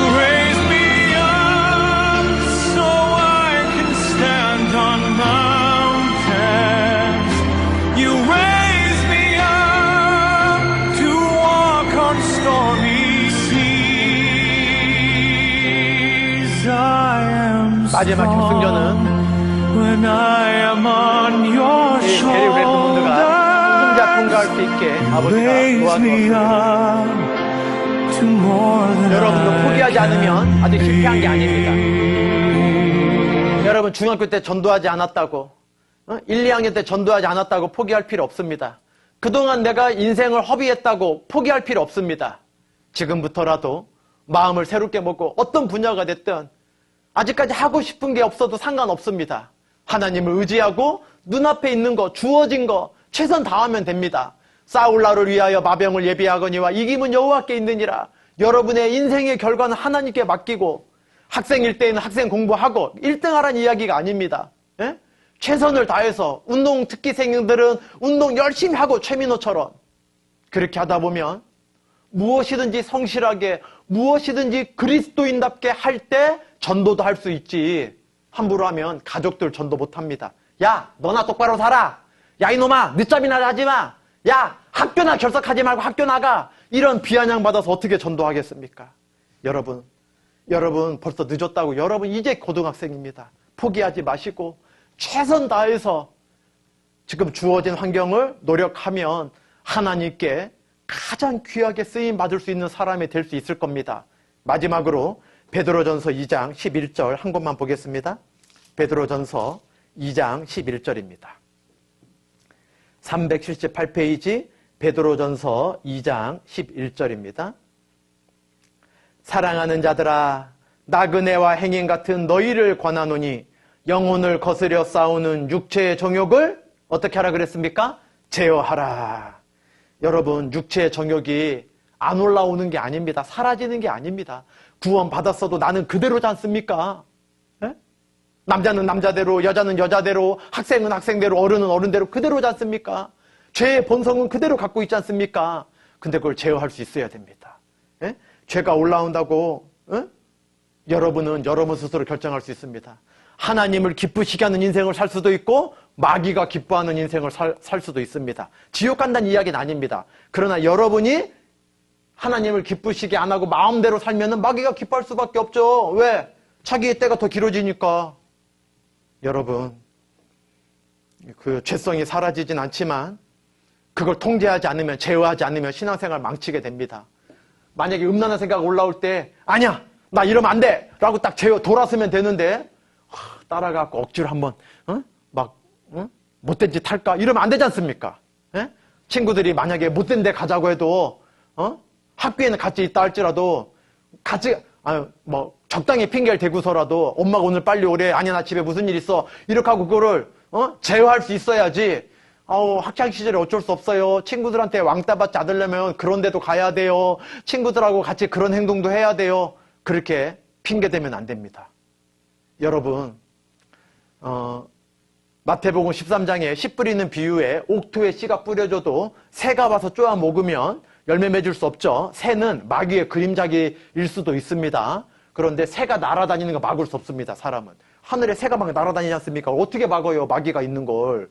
그런데 새가 내 머리카락에다가 둥지 지으려고 이거 하나 두 개 막 나뭇가지를 꼽아 놓으려고 할 때 이거 해도 되나? 이거 먹어봐도 되나? 이거 친구들과 가도 될까? 내가 이 행동 해도 될까? 엄마 모르시겠지? 아빠 모르시겠지? 탁 털어버려야 돼요. 나뭇가지 하나 꽂고 두 개 꽂고 가만 냅두면 나중에 새가 둥지 틀어버려요. 새끼까지 나요.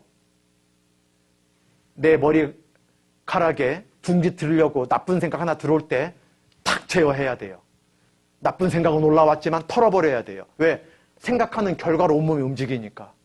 여러분, 하나님을 위해서 육체의 정욕이 올라오지만, 욕심이 올라오지만 이루지 말고 제어할 수 있는 삶을 살아야 될 겁니다. 우리가 구원함 받은다, 비로소 그리스도인이라 소리를 듣게 교회에서 가르침을 잘 받아서 여러분 구원받은 것도 기쁘시겠지만 전도해 보시면 그 전도하신 가족이면 더 기쁠 거고 친구들이 구원받게 되잖아요. 아마 여러분 경험해 보시면 내가 구원받을 때보다 얼마나 기쁜지. 구원받을 때 진짜 즐거우셨지 않습니까? 자동차 한 대 받을 때에도 막 펄쩍펄쩍 떴잖아요, 사람들이. 그런데 내가 전도해서 그 전도하신 분이 구원받는 것을 발견하기 전에는 구원의 즐거움을 조금밖에 알지 못하는 거예요. 내가 구원받을 때 너무나 기뻤지만 내가 직접 전도해서 누군가 구원받잖아요? 진짜 구원의 즐거움을 그때 진짜 알게 돼요. 얼마나 하나님께 감사가 되고 내 믿음도 내 구원도 얼마나 은혜롭게 되는지. 꼭 그러한 하나님 앞에 부끄럽지 않고 하나님 앞에 귀하게 쓰임받는, 하나님께 다 상받는 그런 선한 하나님의 자녀들이 되시기를 간절히 바라겠습니다. 한 주간 동안 너무나 수고 많으셨습니다. 함께 기도하시겠습니다. 하나님 감사합니다. 이번 한 주간 성경 말씀을 통하여 영원한 천국에 갈 수 있는 구원을 베풀어 주신 것 진심으로 감사를 드립니다. 저희들 구원받은 이후에 하나님을 근심케 하지 아니하고 하나님을 기쁘시게 하는 삶을 살 수 있도록 이 온라인으로 전도 집회 들으시는 모든 분의 삶을 도와주시고 건강도 지켜주셔서 모쪼록 주변의 소중한 가족들, 너무나 친한 친구분들 전도할 수 있는 그러한 소중한 삶이 될 수 있도록 늘 도와주시기를 간절히 부탁드리며 저희를 사랑하시고 이 세상 모든 사람이 천국에 오길 원하시는 예수님 이름으로 기도드렸습니다. 아멘. 정말 수고 많으셨습니다. 네. 항상 건강히 사시기 바랍니다.